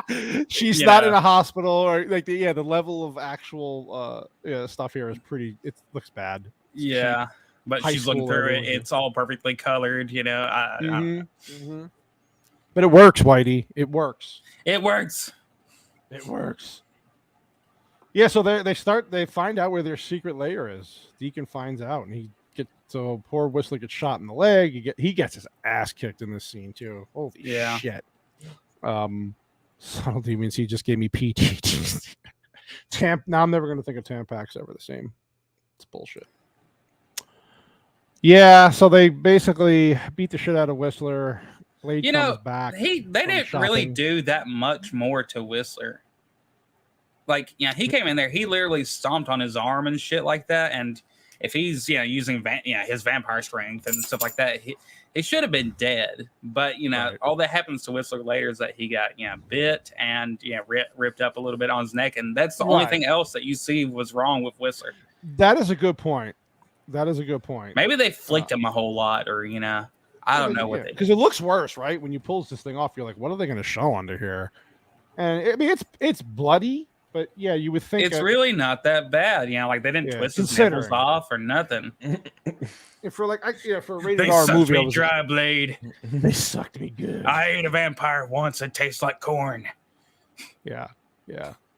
And he's trying to tell him about what's coming, about the blood. Yeah, you're right. It's not as bad as you would initially think. I like how he's trying to wipe him up. He's trying to wipe the blood away. It's like, dude, that's not going to work, man. What is he doing? He's dabbing around like he's dabbing the gauze around. Throwing a Band-Aid at a pool of blood. Like, there, we got it. It's not going to work, Blade. Yeah, groan. He's groaning because he's touching him. And he's basically telling him, "You're going to have to walk away and let me do. Give me the gun. Let me kill myself. Give me your gun." But like, how many of those guns does he have? I don't know. It's Blade, man. You have to go back and be like, okay, I kind of need that back, I need this back. And I need it now. I like how he's got his one eye open here, like, get the fuck out of here. Yeah. And then, he tells him walk away. And, all the bullshit Blade said before about how he didn't care. We knew he cared, obviously. It's just, he has a hard time latching on to people because, he doesn't want to. He doesn't want attachments. Well, yeah, he literally can't bite anyone, so he's not going to be latching. Yeah. Yeah. And he tells him where to go. And I like how he's getting his stuff where he's making weapons and bullets in here, like silver bullets. And while Whistler shot himself in the room down below. Blade's just making weapons, and this is good. This is good. Yeah. Getting his tactical gear back on. He's pissed off. Yeah, and this is where Homegirl she basically pisses off Frost here because he's trying to hit on her so much like she knows every bit about the vampire world now. Now she's like, "You're a nothing. You're a blah. You'll never even be blah. It doesn't matter what you are." And you're a half-breed. You're a half-breed. Like, dude, you just learned 5 minutes ago what the Force was. Yeah. Yeah, this is not working out. And he's like hitting on her. He's like, "Oh, you're beautiful and have great skin." And I have a whole harem of black girls in the back. I was gonna say I banged. I'm sleeping with a black girl. I'm doing Blade's mom. But I like you better. Yeah. You could be my new thing. Yeah. And then Twinker over there, she's like, "Yeah, he could do it." Yeah, and he has like a scar on him. So she's like, "Where did you get?" She just goes at him. She goes, "Where did you get that scar?" And if you were a true vampire, you would have been able to heal that from birth, but you're not. And he gets pissed off, and his eyes turn to like this fucking weird color, right? And that's what he tells him about the blood god. But you still really don't know. Like, do we know at this point what exactly the blood god is yet, or is it just insinuated? I think at some point they say they keep on calling it La Magre, and of course, we'll talk about it when we get closer to the ending. But yeah, it could have been really bad. It could have. Well, in the original ending, it was much worse. Yeah, that's what I'm saying. Yes, Vex. We some motherfuckers did try to ice skate uphill, and they didn't make it. They did not make it. The vampire chick is named Mercury. Oh, that's correct. Thank you, Joker. I like how the guy's trying to tell him, have you ever seen him do this and do that with his sword? And then Frost is like, yeah, he flips it up in the air and catches it behind his back. He's like, shut the fuck up. It was pretty goddamn funny. Then Blade just crashes in with his motorcycle and basically does Blade things. Like, I want to know where he finds all these security guards. Like, how many of them died and he just keeps finding new ones over and over and over again? Like, fuck, not again. Yeah, like, Jesus. All right, put up the Indeed post. Yeah. AJ had to go do Flacid's stream, but he might pop back in. But yeah, we only had him for an hour. Not gonna lie, I think Morbius movie would have been better if the guys who made Blade did it. Well, yeah, if the current Marvel didn't have anything to do with that at all. But you're right. Yeah, Morbius was a bad movie. It's not that it was bad; it was just egregiously boring. You're right. It was extremely boring. There was nothing inherently bad about the movie. Just wasn't anything memorable. Yeah, there was. Yeah. Well, it shouldn't have been made. If it was going to be made, do it right. Yeah. But whatever. Well, if they would have brought Blade into it, which I know that's what it's leading up to, but right. So Blade's blowing up people here with that new serum that the hematologist created. Their faces exploded. Like Whitey said, they're gushers. Morbius is a Sony picture. Oh, that's right. It's like Spider-Man. Sorry, Spider-Man. But couldn't they do a thing? Yeah, but the Sony Spider-Mans weren't terrible.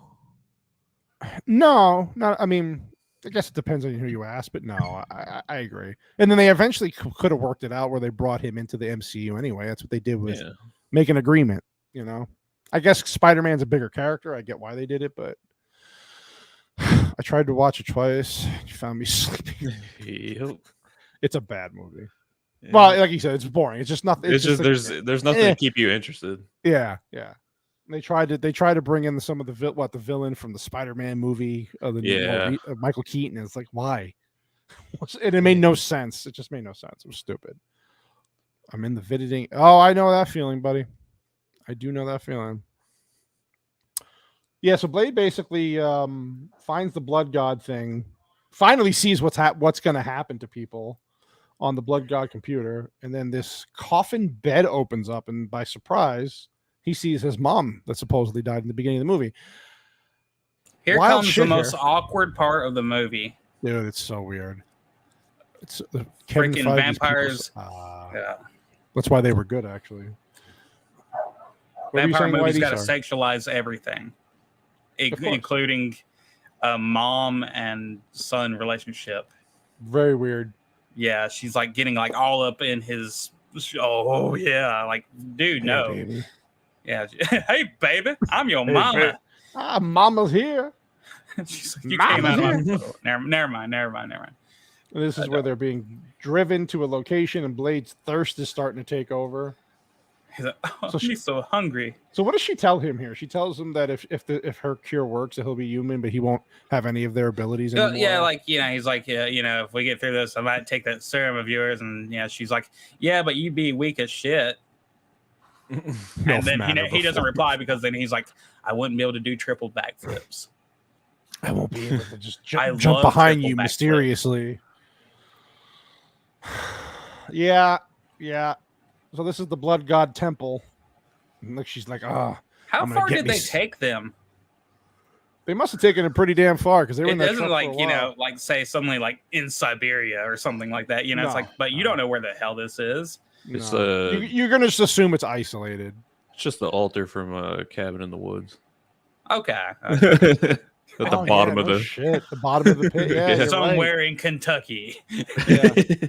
I like how all these guys like you would think. Okay, so you're a vampire, whatever the fuck, council, mafia. Like you run things. You just go with the flow. I mean, I know he's got like military people and all these hired, security, but it's like, dude, these like you have no protection for yourselves. That can fucking like tell him no, sorry. You've been running like this underground thing for how long, and you have no protection for yourself. You just go along with it. It's like, yeah, okay, cool. I'm gonna follow.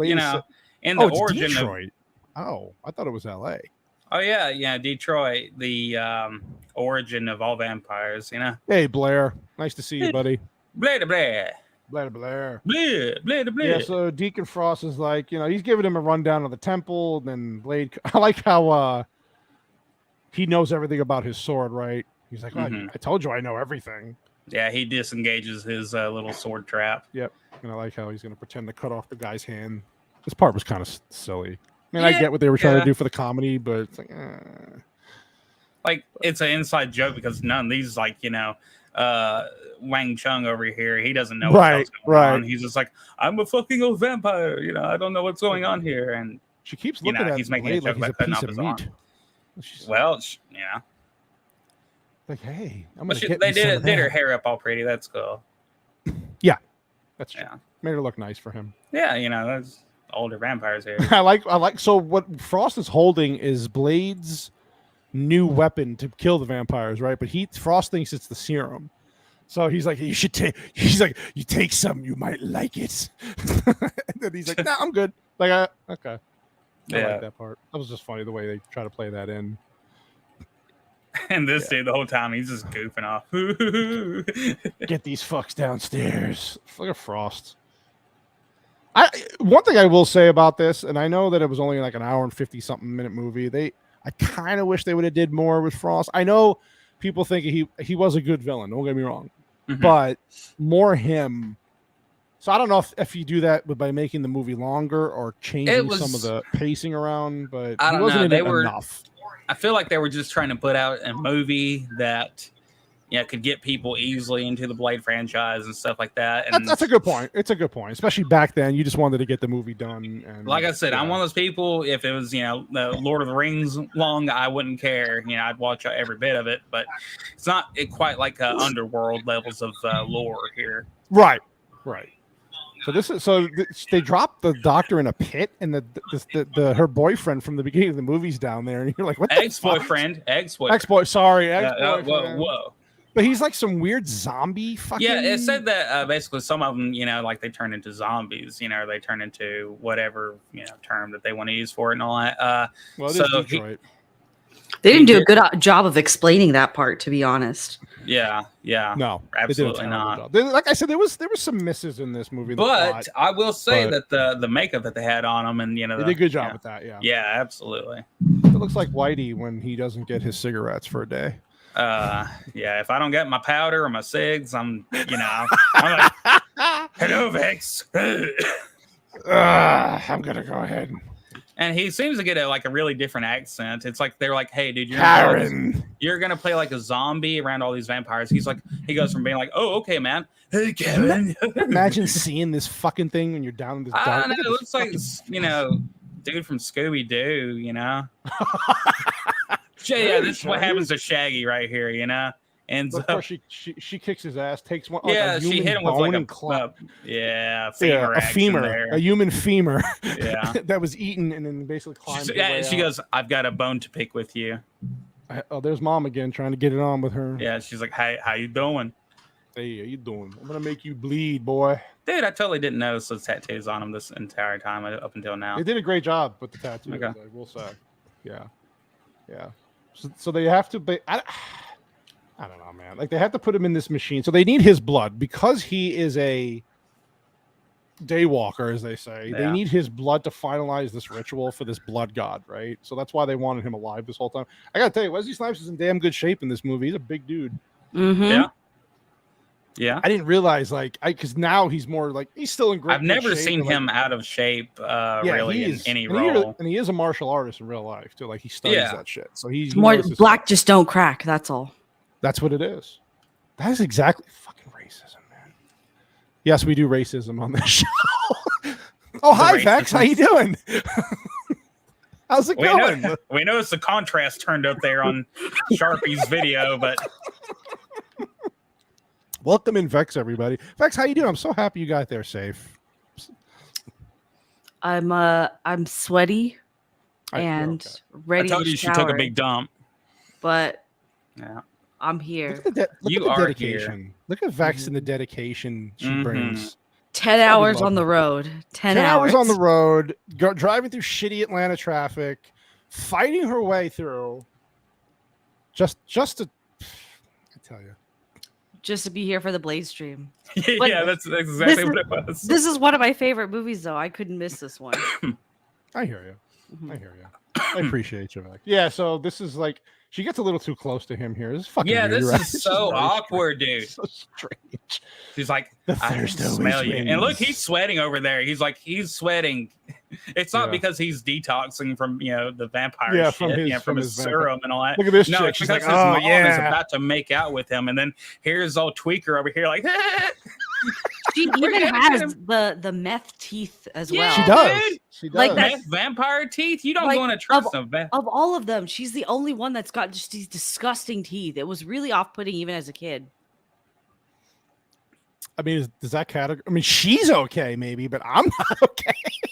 Vex gets away with it, but I can't. Yeah, you're only 10% brown. You can't get away with it. I only got a quarter of Sicilian. I don't know if that counts, but yeah. So Blade gets drained. I mean, not from his mom. I meant from the machine taking his blood. Yeah, I love these custom-made, things that they had ready for this one moment. Yeah. So they have to gather all the elder vampires in all around. And then his blood comes in the middle, and it's just like I'm still fucking baffled that they're allowing this to happen, though. Like this is, I understand that it's for the plot; it has to move forward, but I still don't understand. Like you're the mafia vampire head people for how many years, and you have no protection. How do they not have? And also, how do they not have? Well, yeah, you're right. No protection, but these vampires have not honed any powers themselves, like no super strength, they just know that, we would die if any of us fought back. There's 12 of them, That's what I'm saying. And I know they have guys with guns, but you're a fucking vampire. Yeah, you've taken a few shots, Very submissive in this movie. They're just some of these have probably taken a few arrows. They're so old. As Vex would say, they're very low T vampires, and these are the people that run shit. I'm sorry, Vex. Maybe you ever. No. The Blade vampires always struck me as just like they're slightly better than normal humans. They just can't come outside in the daylight. That's all. Right. They're not super powered or OP like in a lot of the other vampire media we see. Right. And for that reason, that's why the plot is able to work the way it does in this movie. Okay. It's what? I mean, I can see that. It's vampire propaganda. There you go. Propaganda. I like that. I like that. We're going to be gods. Yeah, I'm going to be a naughty vampire. We're going to be gods, man. I'm going to be a naughty vampire god. Donal Logue was the best casting of this entire movie. Yeah. I really enjoyed him. Really well. Really done well. Now, Yeah, go ahead. I'm just wondering, like, what was the plan for after this? If this, if La Magra was supposed to come and make everybody into vampires, like, how were they going to be feeding? I don't know. It's a good question. Well, I think at that point they didn't need to feed anymore, right? They would be able to walk in daylight, and then he would basically get rid of their thirst. Is that what That wasn't explained either. They didn't explain it well. I was just assuming that he's a blood god, so he would just fill their thirst, maybe. But then that element comes into play in that awful third movie when, remember, they end up infiltrating a warehouse, and there's a bunch of humans in blood bags there. Right. So it seems like the idea was still there even later on. This was just one way of possibly achieving it. Okay. Look, she's like, "Oh, come here, Blade. Let me hold your muscles." And you can. So anyway, he's hypoglycemic. There, Blade. He's basically dying, and so she's like, "Oh, look at this bitch." She's like, "Take your hands off me. Only my vampire husband can spray goo on me." By Wesley Snipes' blood, and he's over there like, "Man can have periods too." Look at this, man. She sacrifices herself. She's like, "Just drink my blood, so you can finally just get the thirst, get that thing out of the way, and you can go kill Frost." And in the meantime, Frost is becoming a god. Look at this is so fucking. Whoa! You sucking too hard there, Blade. Douchey late 90s guy with an open shirt. Yeah, this was just every bit of the 90s, dude. I have trivia about his casting as well. Actually, you have trivia? I got trivia ready last week about casting. Okay, I want you to know though. I'm very happy that you do. I want you to know though. I pulled the Vex, and while I was working today, I pulled trivia just in case. No, man. I literally told you this last week when we were in the after show that I got all the trivia ready for Blade. No, I know. I'm just going by like the information you were giving. He didn't think I didn't want you through Atlanta. Yeah, I thought you'd be stuck in Atlanta till tomorrow. The way things are. I'm not saying it for anything bad. Like I was being prepared just in case. That's all. Okay. All right. But where's Copa, by the way? Copa. Did his baby kick him again? Basically, Copa got like an hour and a half of sleep in the last day and a half. So he messaged before the show that he couldn't make it. Turns out his baby's vampire. So. He came up in the chat a few times, but he's been very, very. That makes sense. Boy, it's all which good. I totally understand. All right, so Blade's like, all right, I sucked this bitch's blood. I'm strong again. And, I got that good. He got the good stuff. Yeah, and then basically the blood god is coming now. This part was now again a testament to its time with the CGI. Yeah. Not terrible for 98, but this part was fucking creepy. Another part. And when he goes, "I must release you," I'm like, that's kind of fucking weird. That he sticks something in her. The incest angle a little bit. It is weird. Dude. 100%. Hey, what's up, BA? Thanks for coming in, dude. Yo. BA's got a lot of balls, man. I gotta give that dude a lot of credit. Well, that's why he's badass Turner. We'll be doing that again soon. So the skeleton part here. I don't know how you guys felt about it. I will say for you got again. Remember the time frame this movie was made, 98. Not bad. Well, compare this to Indiana Jones Crystal Skull and all that, and it looks great. Crystal, that's any Ant-Man, any new current Marvel movie. Yeah, you're doing okay. See, he's putting it in her as we speak. I mean, word to your mother. Dies. He put it in her so hard she just evaporated. Yeah, that's okay. I can see her face. I'm sorry, Vex. After a long trip, I'm sure that's all you wanted to hear. I don't want to. Right? Yeah, I don't want to dream about black incest tonight. That's all. Well, I mean, why not black incest? Fucking Whitey. So finally, I like how they kill this guy, and probably I know somebody who I think when we were talking about doing this movie, somebody brought up how this is one of the coolest scenes in the movie, where he grabs. I'll show it real quick. He grabs the guy's glasses as they're flying. It was your Higgins. Yeah, I think you're about to get this video striked again. Listen. You about to get struck. Yeah, the man. Oh, did I tell you the Man of Steel thing? I 48 times I had to edit it. 48 times. It cut off. Here's the funny part. It only cut off 4.5 minutes, but I had to edit it 48 times. But it's okay. But there was a few times where you just went kind of wild. No, I went a little crazy on that one. Black incest. What does Joker say? You dream about incest and no, she doesn't. No, well, she drove through Kentucky today. She did. She said it was beautiful, but there was a lot of people, a lot of banjo playing, and a lot of people dressed weird. Actually, you know what? I think I saw a meth head in Kentucky today. No, you don't. Welcome to America. I think I saw a Kentucky meth head. She was literally as thin as a stick. You could see all of her cheekbones and everything. She must have been at least 40. And then she's there. She's at the Dunkin' waiting to pay for this Monster Energy, and she's doing this with her credit card. She's just against the counter. Yeah. She wouldn't stop twitching or anything. It was those are just called Kentuckians, hon. You know, those are just that's just how they are. That's not actually a drug thing. Okay, cool. I like how Blade gets. Whoa! Look at him here. Look at him here. The camera angle. It looks how. Look how he looks like straight Armstrong here. He's like. Hi. Those were Blade glasses from the beginning. I remember. He kicks this guy so hard he knocks him over in this fucking area over here. He has like super strength. He was, and then this bitch. Well, it's because he had blood finally. He finally had his. He got the good. Yeah. Yeah, he got that good. She gets sprayed with the essence of garlic in her mouth. I'm pretty sure that's not the only thing that was in her mouth that night. Yeah. But it tastes like Italian. Oh my god. And these guys think they're on Broadway, just like twirling and kicking at each other while nothing's happening like 4 times in a row. That scene was pretty funny. He's like, "Oh, no, I could kick higher. No, I can kick higher." And they finally breaks his leg and kills everybody. Again, Wesley Snipes, the physicality. Yeah, he has to put his martial arts into a movie. It was great. I don't blame him. It's kind of a selling point for him, you know. Now, for everybody who has a problem with this movie, and I was telling everybody in the beginning, critics hated this fucking movie a lot. They just I think the rating was in the 50s on Rotten Tomatoes for the critic rating. I have to double check the audience score. As the movie grew in time, the cult following of this movie grew in time. So I did some research. People did not like this movie in general when it first came out. They were very disappointed.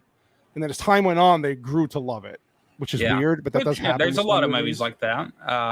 This part was the biggest problem for everyone who didn't like it. Was this blood god part and and how they thought it was corny and cringy. It wasn't making Deacon Frost a young hot dude. That wasn't the problem. No. Deacon Frost is supposed to be an old man in the comic. Right. In the comic, right. They made him younger. Yeah, to appeal to the younger audiences as well. Yeah, which was a smart idea. It was a very smart idea. Nobody wants to see his old ass balls hanging out. You know? Stephen Dorff was my first celebrity crush after this movie. Yeah. Oh yeah, you were still in emo mode, weren't you? So AJ said hot topic character. AJ was in kindergarten when this movie came out. That's how fucking young he is. How old were you when this movie came out? Not that I 90. I think I would have been grade 1 or grade 2. Jesus Christ, how old am I? But then I didn't see this until I was in like grade 8 or grade 9. Okay, so it was a while. Obviously a while, of course. Yeah, I understand. Yeah. So is this the part where he chops his hand off and he cuts him in half, which I can't show. Then I like the look. Blade turns back and he's like he mouths CGI blood. Yeah. No, that was great. Oh yeah, and the bubble blood, the CGI. Yeah, the bubble blood. He's like, oh no, I'm back together. Yeah, so it's just a cool fight scene back and forth. He's stabbing people. Blade finally gets. Here's my thing. Here's the thing people had a problem with when I read. If he's a blood god, he's a literal god. Why is Blade even how is he even able to last with this guy this whole time? Movies, because man. That's a good point. He hasn't realized his powers yet, y'all. Well, okay, so they put himself back together. There was that one scene where he moved, like he's moving really fast around that little circle and just basically kicks his ass. But okay, he's a blood. So sorry, finish. No.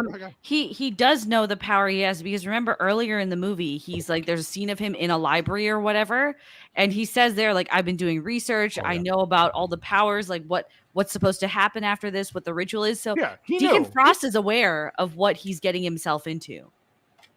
So, which is weird to me. Like, he's a blood god. He can put himself back together. He can regenerate. He's obviously got super strength. Yet Blade's able to stick with him. I believe it's called super duper strength. So again, a big knock was like Blade would be done. This guy would just pulverize him. But again, movies for movie's sake. This part look at this that classic. you know what? This is actually the weakest segment of the entire movie. The last act. It is the ending. No, I agree. Yeah. The ending was the worst It part does of the movie. kind They of just did ruin the not know rest. what to do. Yeah. And it's weird rewatching it for the first time in probably a decade. I was like, wow, the ending really is bad. Like, it does not hold up. To the It rest of ruins. the movie. No, It ruins the rest it of the does. movie. It brings it down a level for me. Yeah. And you can tell that's obviously not Dorff. It's a fucking bad stunt double. Really bad. And then he puts his serum in here. And then this is the line, right, where he said what I played in the beginning. Some motherfuckers is always trying to ice skate uphill. And it was cool. It was a cool scene. Mm-hmm. How he grabs it from up above. He flings the sword up and it knocks him down and he kicks the thing into his head. I just have a problem with, like, if you're going to be you're building up this god-like character to come into the movie and then it's over so fast. It's like, I got a problem. There's a big problem people have I with just the thought movie. it was a bad plot, for them to even let it get here. Yeah. I think. Now, you see, I understand this part. He finally got human blood. It's not a serum. So so that's why he's kicking people across rooms. I get that. Yeah. Does that still hold up to an actual god? To me, it's just a little, I don't know. I'm not knocking in the movie for it. I'm not knocking the movie. Yeah, but I think that'd just be like a temporary gain. Okay, here's the Gushers effect. Yeah. The 1990s Gushers commercial right here. It's really bad. Yeah. It's a product of its time. You just forgive it because it's 98 and the black chick finally is like, hey, let's get out of here. Not before I suck you. She wanted that blade magic. She wanted that blade. I agree with you, Joker voice. Yeah. Oh, Blade 2? Okay, now here's the difference. The fight at the end of Blade 2 was a damn good fight. They were matched pretty equally, even though the guy technically was supposed to be stronger a little bit. Great fight. It was a good length. The CGI was a little wonky, but again, also 2002, so you can forgive it. Yeah. 100%. But I felt like that was a more fitting ending. Yeah. This was just like, eh. And then, Blade basically comes out with her and he's like, I got a job. So he doesn't want the cure anymore. He just finally accepts what he is. He's like, all right, this whole movie I wanted to be cured. I don't like it. Well, there's no turning back now. That's the thing, right? He'd been trying to avoid drinking human blood this whole time. That's what the serum is for. Now he's given in. It's like there's no turning back for him. He's unintentionally you might as well just it. 100%. Just stick to what you do when you do it good. And then, of course, they show Russia at the end. And, again, another fucking club that they're going to go into. And then, of course, I like how he's like, comrade in Russian. And he just stabs the guy. And that's basically it. Like, it's a very simple plot. It's a fun movie, though, regardless. It's a fun movie. It's a fun watch. I like it. I think it's underrated in some aspects. But I see the problems. I see why people had problems with it. Let me pull up. I'm going to pull up real quick while you guys are... All right, so no, not that. Overall, I don't know if I had to give it a rating.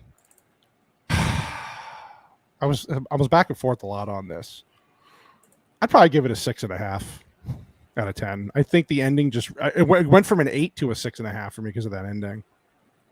I think 8's being generous, but 6.5 is about right. It's about that window where it's good enough to rewatch. It's a fun movie and you can recommend it. So, how about you, Whitey? I'd give it 6 out of 10 bloody scabs. Like you said, it's kind of there. It was, like what we were talking about with AJ earlier. This was a thing of its, time, and they did a lot better than a lot of movies nowadays. Sadly, it needed a lot more work. I felt like, and they really should have worked out that end plot because it led to nothing impressive, and it wasted a lot of good characters. So, yeah. Very true, John. Very true. I remember that. Which one was better? I gotta tell you, I don't know. A lot of people like Blade 2 better. I like the introduction to this character in this movie. Blade 2 definitely stepped up the action a lot. Yeah. I fell asleep and woke up and Blade 2 was on, and I saw some rubber band characters fighting each other in front of lights, and it looked kind of shitty, and they had like these ninja vampire. I don't know. It was kind of stupid. So I'll have to rewatch it to remember if it was good or not. But it looked pretty stupid. Which one did you like better, Vex? This is the first one's one of my top 10 movies. But I recognize all the faults it has, to be fair.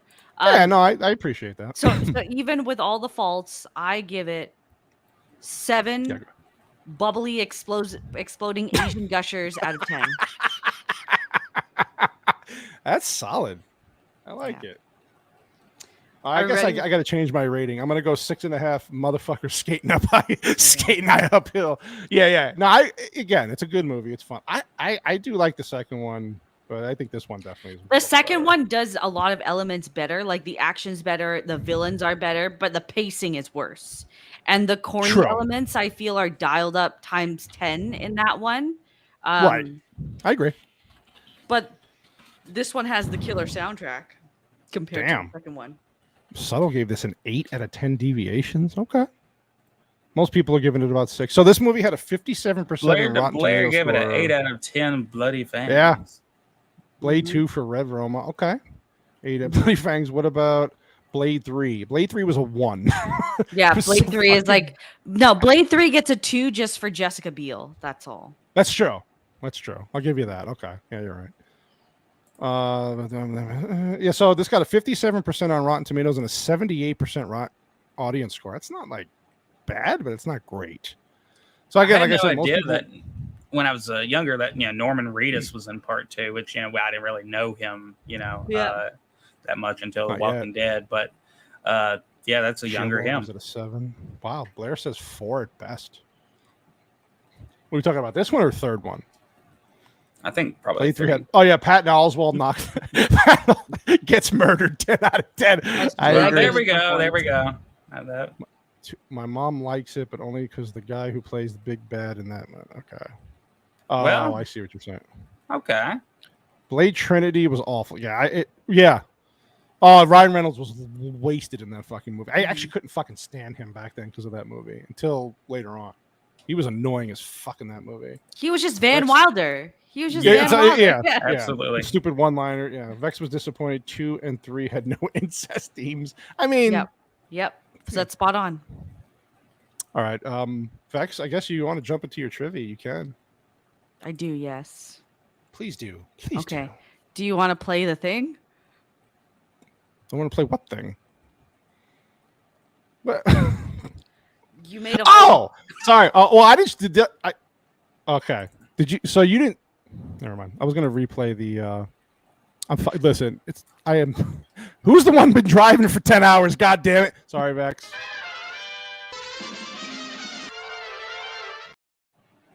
You know I have autism.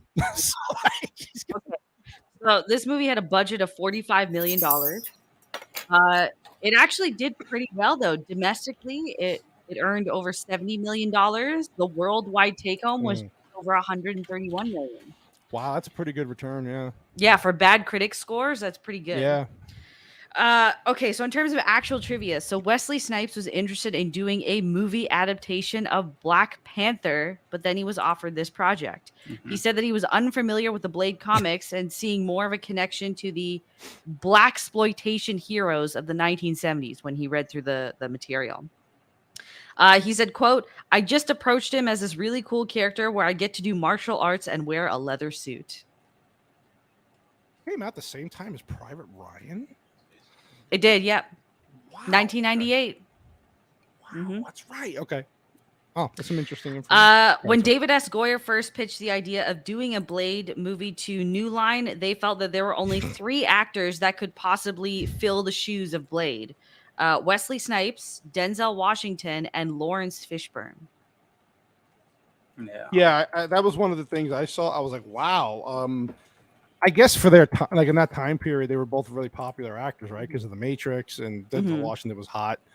I don't see either one of those guys playing this role, though. I don't either. Well, Snipes was perfect.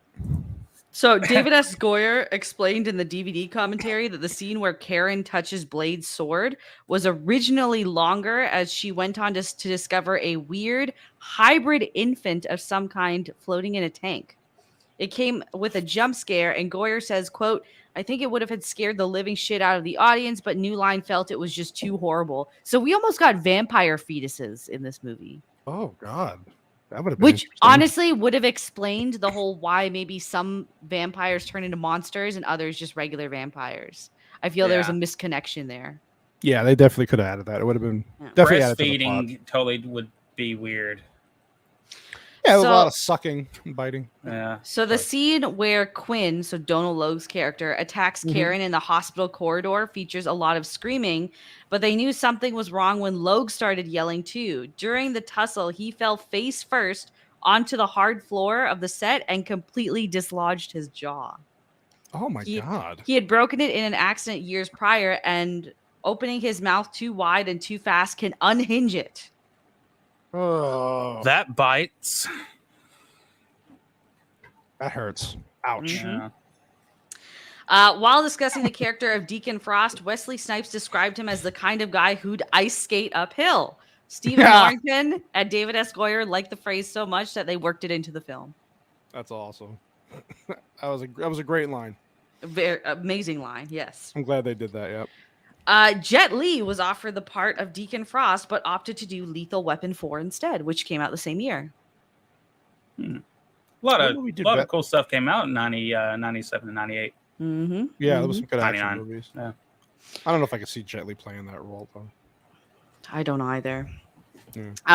Stan Lee originally had a cameo that was ultimately cut from the film. He played one of the cops that came into the Blood Club during the aftermath and discovered Quinn's body on fire. Okay. That would have been kind of fun. It kind of sucks that they took that out. Right. Yeah. Michael Morbius was to be used as the main antagonist in Blade 2, but the idea was dropped when Marvel sold the character's rights to Artisan Entertainment in order to produce a standalone Morbius film. The vampire on the rooftop and an alternate ending is Morpheus, played by director Stephen Norrington. Actually, you can find that clip on YouTube. So the scene at the very end where you see Karen and him like come out on the rooftop, the camera literally just pans off into the distance and there's someone standing on the rooftop. That's supposed to be Morbius. No shit. Yeah. Interesting. Yeah. Okay. Wesley Snipes became attached to this project because he was in discussions with Marvel Comics to play Black Panther as well. That was another thing. That's interesting. Yeah.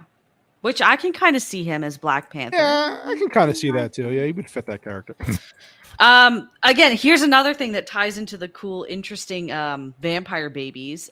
Stephen Norrington stated that the cause of Pearl's obese size was the creature gaining a cannibalistic lust for infants and children as he loved to eat their hearts.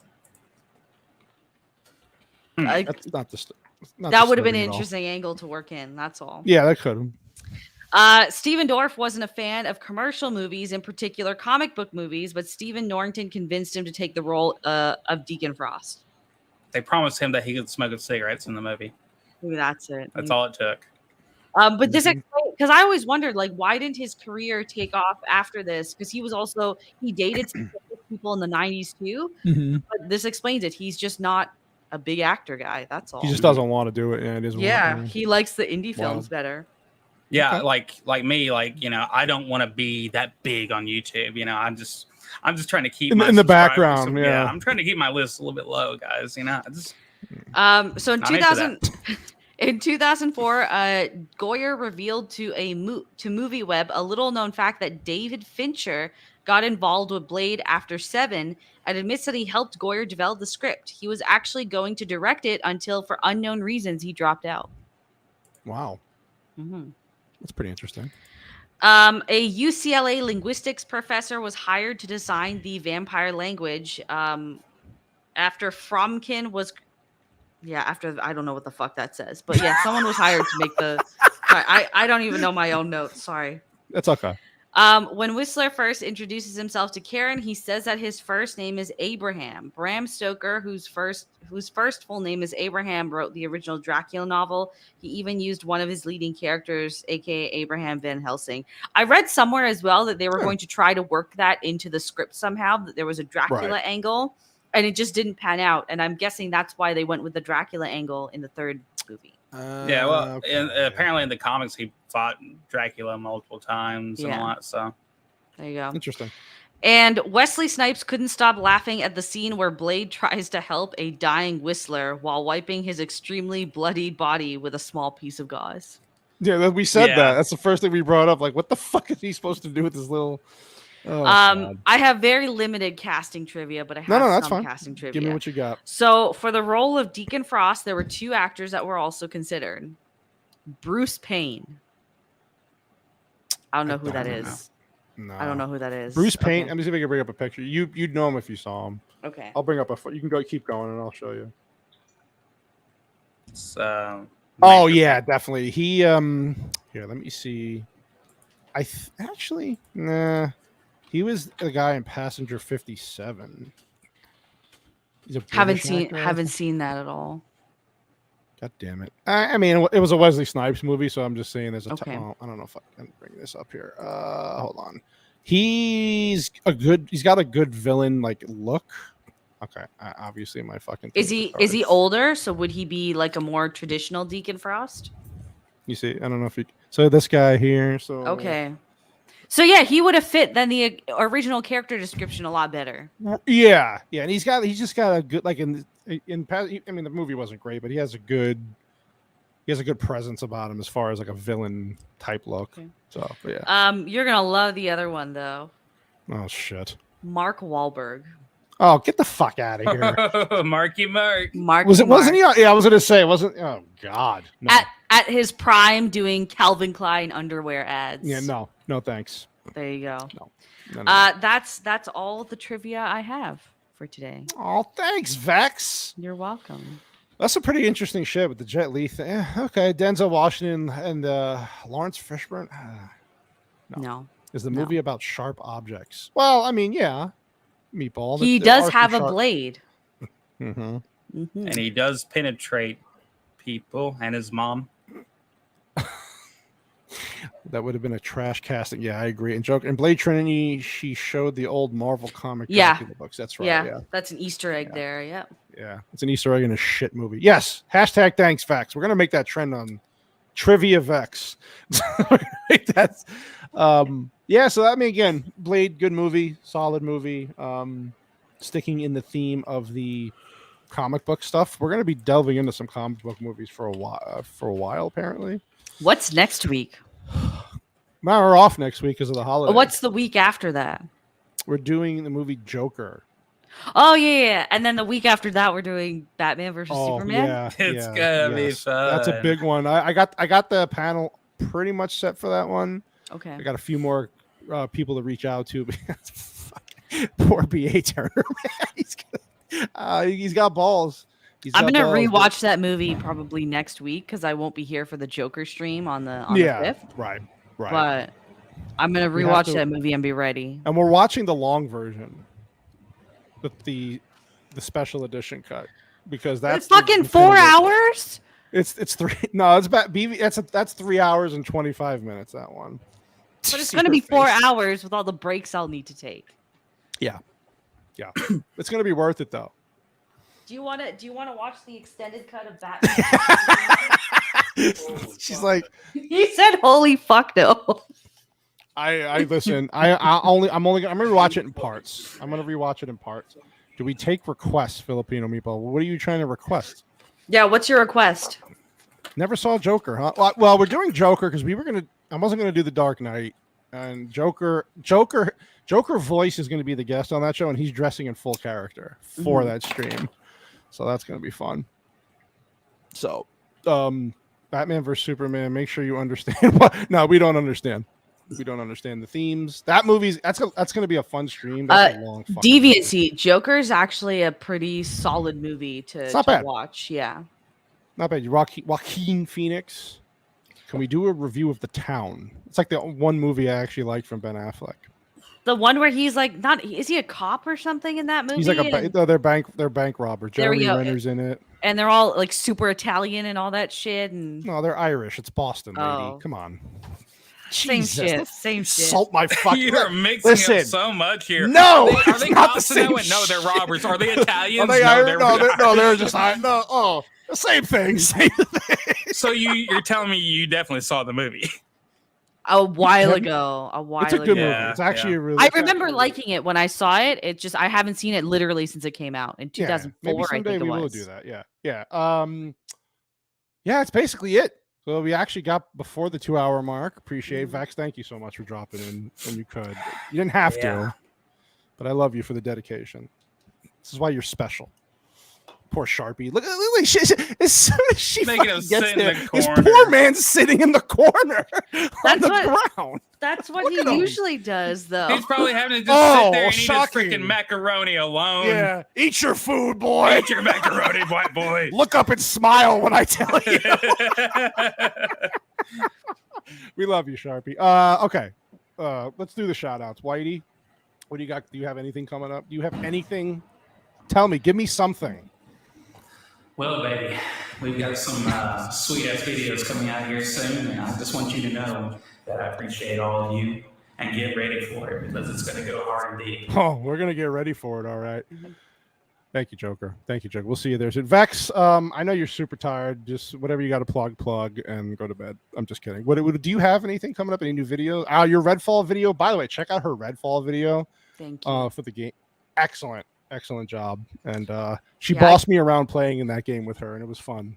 It was fun. You're autistic in it. That's why. I'm an autistic, but we do have a blast playing that game. We did have a lot of fun. Yeah, and I did blast some fucking retard on Twitter today as well for his comments. Good. So proof that people literally just click on videos to hate on them without even watching, by the way. Like 100% proof. I'll be recording with 8750 on Thursday. Then next Friday, we have June's Female Perspective, which will be on Mrs. Cannoli's brand new channel. Yeah, so we'll be there. And yeah, there's someone from Geeks and Gamers on there. Stephanie is her name. Yeah, My Nerdy Home. There we go. Okay, I haven't watched any of her content, so I'll have to do that. She's based. Geeks and Gamers, I figured, right? Right. I might be on B-Sup on Monday. Little Mermaid. There we go. Little Mermaid review. That's what's coming, because I'm going to go see it on Wednesday. So awesome. I'm looking forward to that as well. So actually, I do make some Blade comments in my Redfall video. The vampire, she said it. The vampires look like discount blades. Yeah. Oh God. Yeah. And the thing is, just real quick, Vex got shit because people were saying, one idiot was saying that she was trying to make the game sound better than it was. She calls out all the problems with the game. Yeah. She's not shilling for the fucking game at all. All she said is that the co-op is a lot of fun. She likes bossing around an autistic cannoli in it. And yeah, it looks outdated. Like there's issues, but when you're just face level, I literally spent 10 minutes of the 11-minute video shitting on it, and then on the game. But the one thing that I liked about it that made it not bad.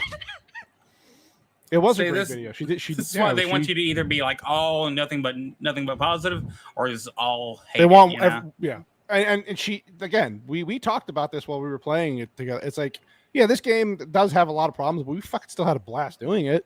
Co-op is where you want to. Co-op on that game is where it is. That's the best way to play the game. Yell at your autistic partners and call them names. She's fucking crazy on there, man. Whew. Vex Gaming Online is fucking wicked. It's great though. It's a lot of fun. All right, so yeah, for us, okay, so obviously next week we have Monday off. It is Memorial Day weekend next Monday. Everybody gets a break.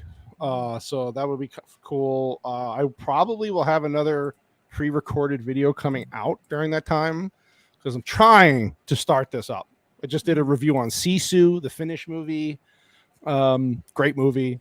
And so look out for something there. Of course, I want to shout out Mrs. Cannoli Sasquatch, because she launched her channel, and so she is also getting the early screening of The Little Mermaid. She's going Wednesday night, and she will be putting up her review that weekend. Her first video. So, she's very excited about that. She's nervous as hell, but she's very excited. I think she's going to kill it. And she already has a lot of hate for the movie that hasn't been released. Look out for that. You know what? I'm being optimistic. I think it's going to be so bad that it's good. There you go. And that's gonna hopefully. I'm ready to see Prince Eric be useless. I'm ready for skin color to be thrown in my face. Have you heard the music? Have you heard? Yeah, the songs? I saw that tweet.